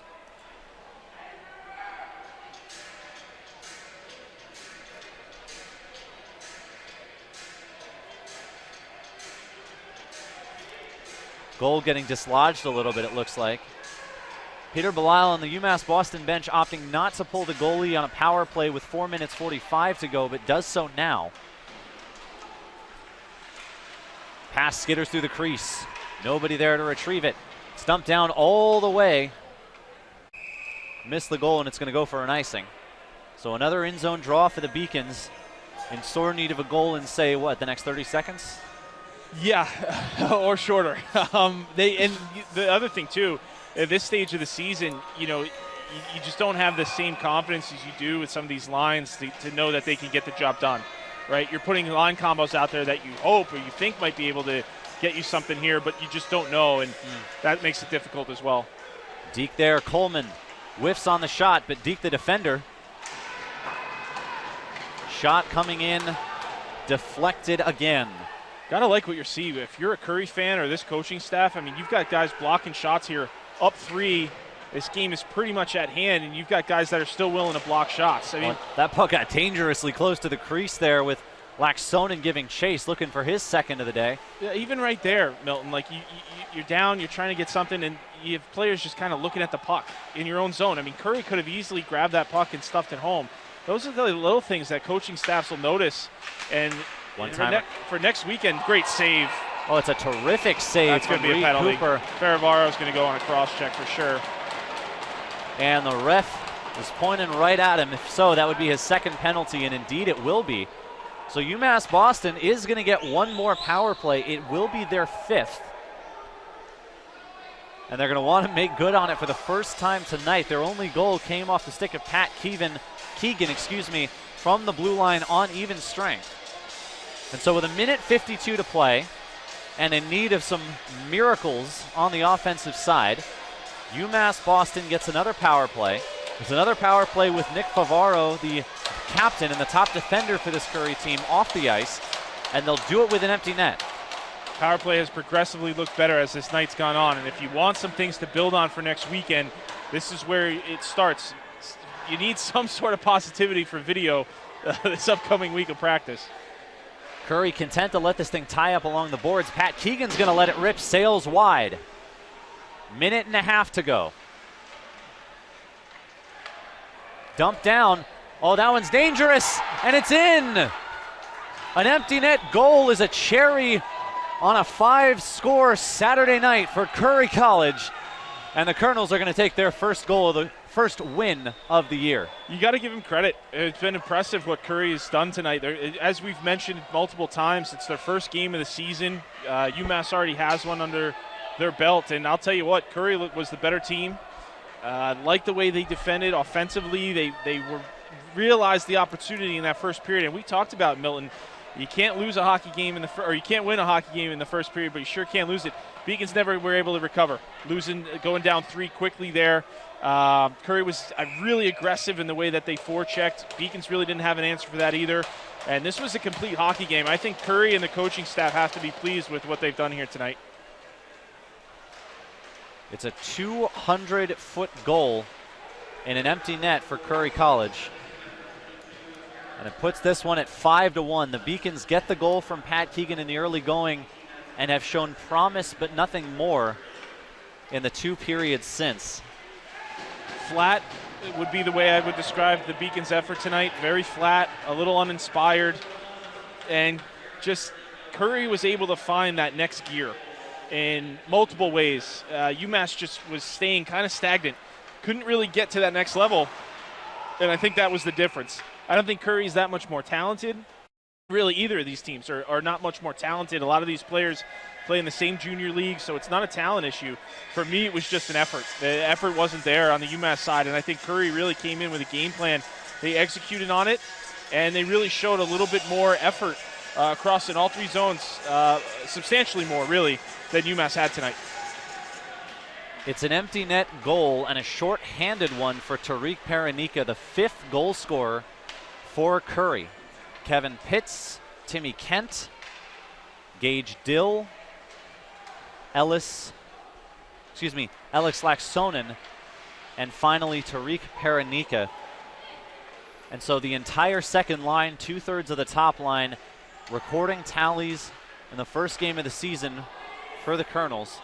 That feels good for a team. When you look at the stat sheet and you see a lot of different names on there, a lot of guys that getting that first point can be tough. I know some players that I played with, it took a couple games, right, before you can get that first point or that first goal. So a lot to be happy about if you're a fan of Curry College or obviously within that organization. And I think for UMass, it's got to be a complete rebuild. You drop 2 home games early on in the season before conference play starts and walk away with 0 points. I think this coaching staff has a lot to discuss tonight. And going into next week of practice, I think you're going to see probably some players that weren't in the lineup this weekend are going to get an opportunity next weekend. And you've got tough matchups. New England College traditionally plays these UMass tough, and we know Norwich is usually at the very top of the conference more years than not. So the tall order here, definitely not the start to the season that this coaching staff and this team had hoped for. And now have a week of really trying to get back to where they need to be in order to be competitive this year. It's a resounding, just about wire-to-wire win for the Colonels, 5-1, 5 different goal scorers from them for UMass Boston. It's Pat Keegan getting his first of the year, his second in a Beacons uniform. And, I mean, there's a lot of areas, like you alluded to parse through if you're Peter Belisle and the coaching staff in the next week. You've got you've got conference games coming up. New England College first. That's going to be on November 4th. You've got Norwich coming into your barn the day after that, so another pair of back-to-backs. And questions to be solved, pairings and lines to be hashed out. A lot of analysis. I think you're at a point similar to the way you are coming out of training camp where minutes are going to have to be earned. And that really, I think the one player for me, I'll mention on a positive note, I thought the freshman Manzo looked good. I thought he was good on his draws. He looked confident on the power play. He was making some great seam passes. I thought Manzo, and to have a freshman, be your top performer really says something. I mean, every player is going to be analyzed after a weekend like this, I think, and the coaching staff is going to be very likely to put some players that maybe they didn't have it slated as a starting player into the lineup next weekend, see what they can do. Worth mentioning, to the extent that it can be in the Beacons' defense, they have a couple of guys who were out today. Some were healthy scratches, but notable people that we did not see. Ty Matthews still recovering from a hip issue. Devin Moran is out. We have not seen Nolan Barrett as well. Not sure if that's don't want to make implications. Not sure if that's a healthy scratch or not. But certainly some bodies to be inserted back into the lineup. Some guys who could help to fuel that offense. But we talked about it earlier. You go from 3.9 goals per game last season.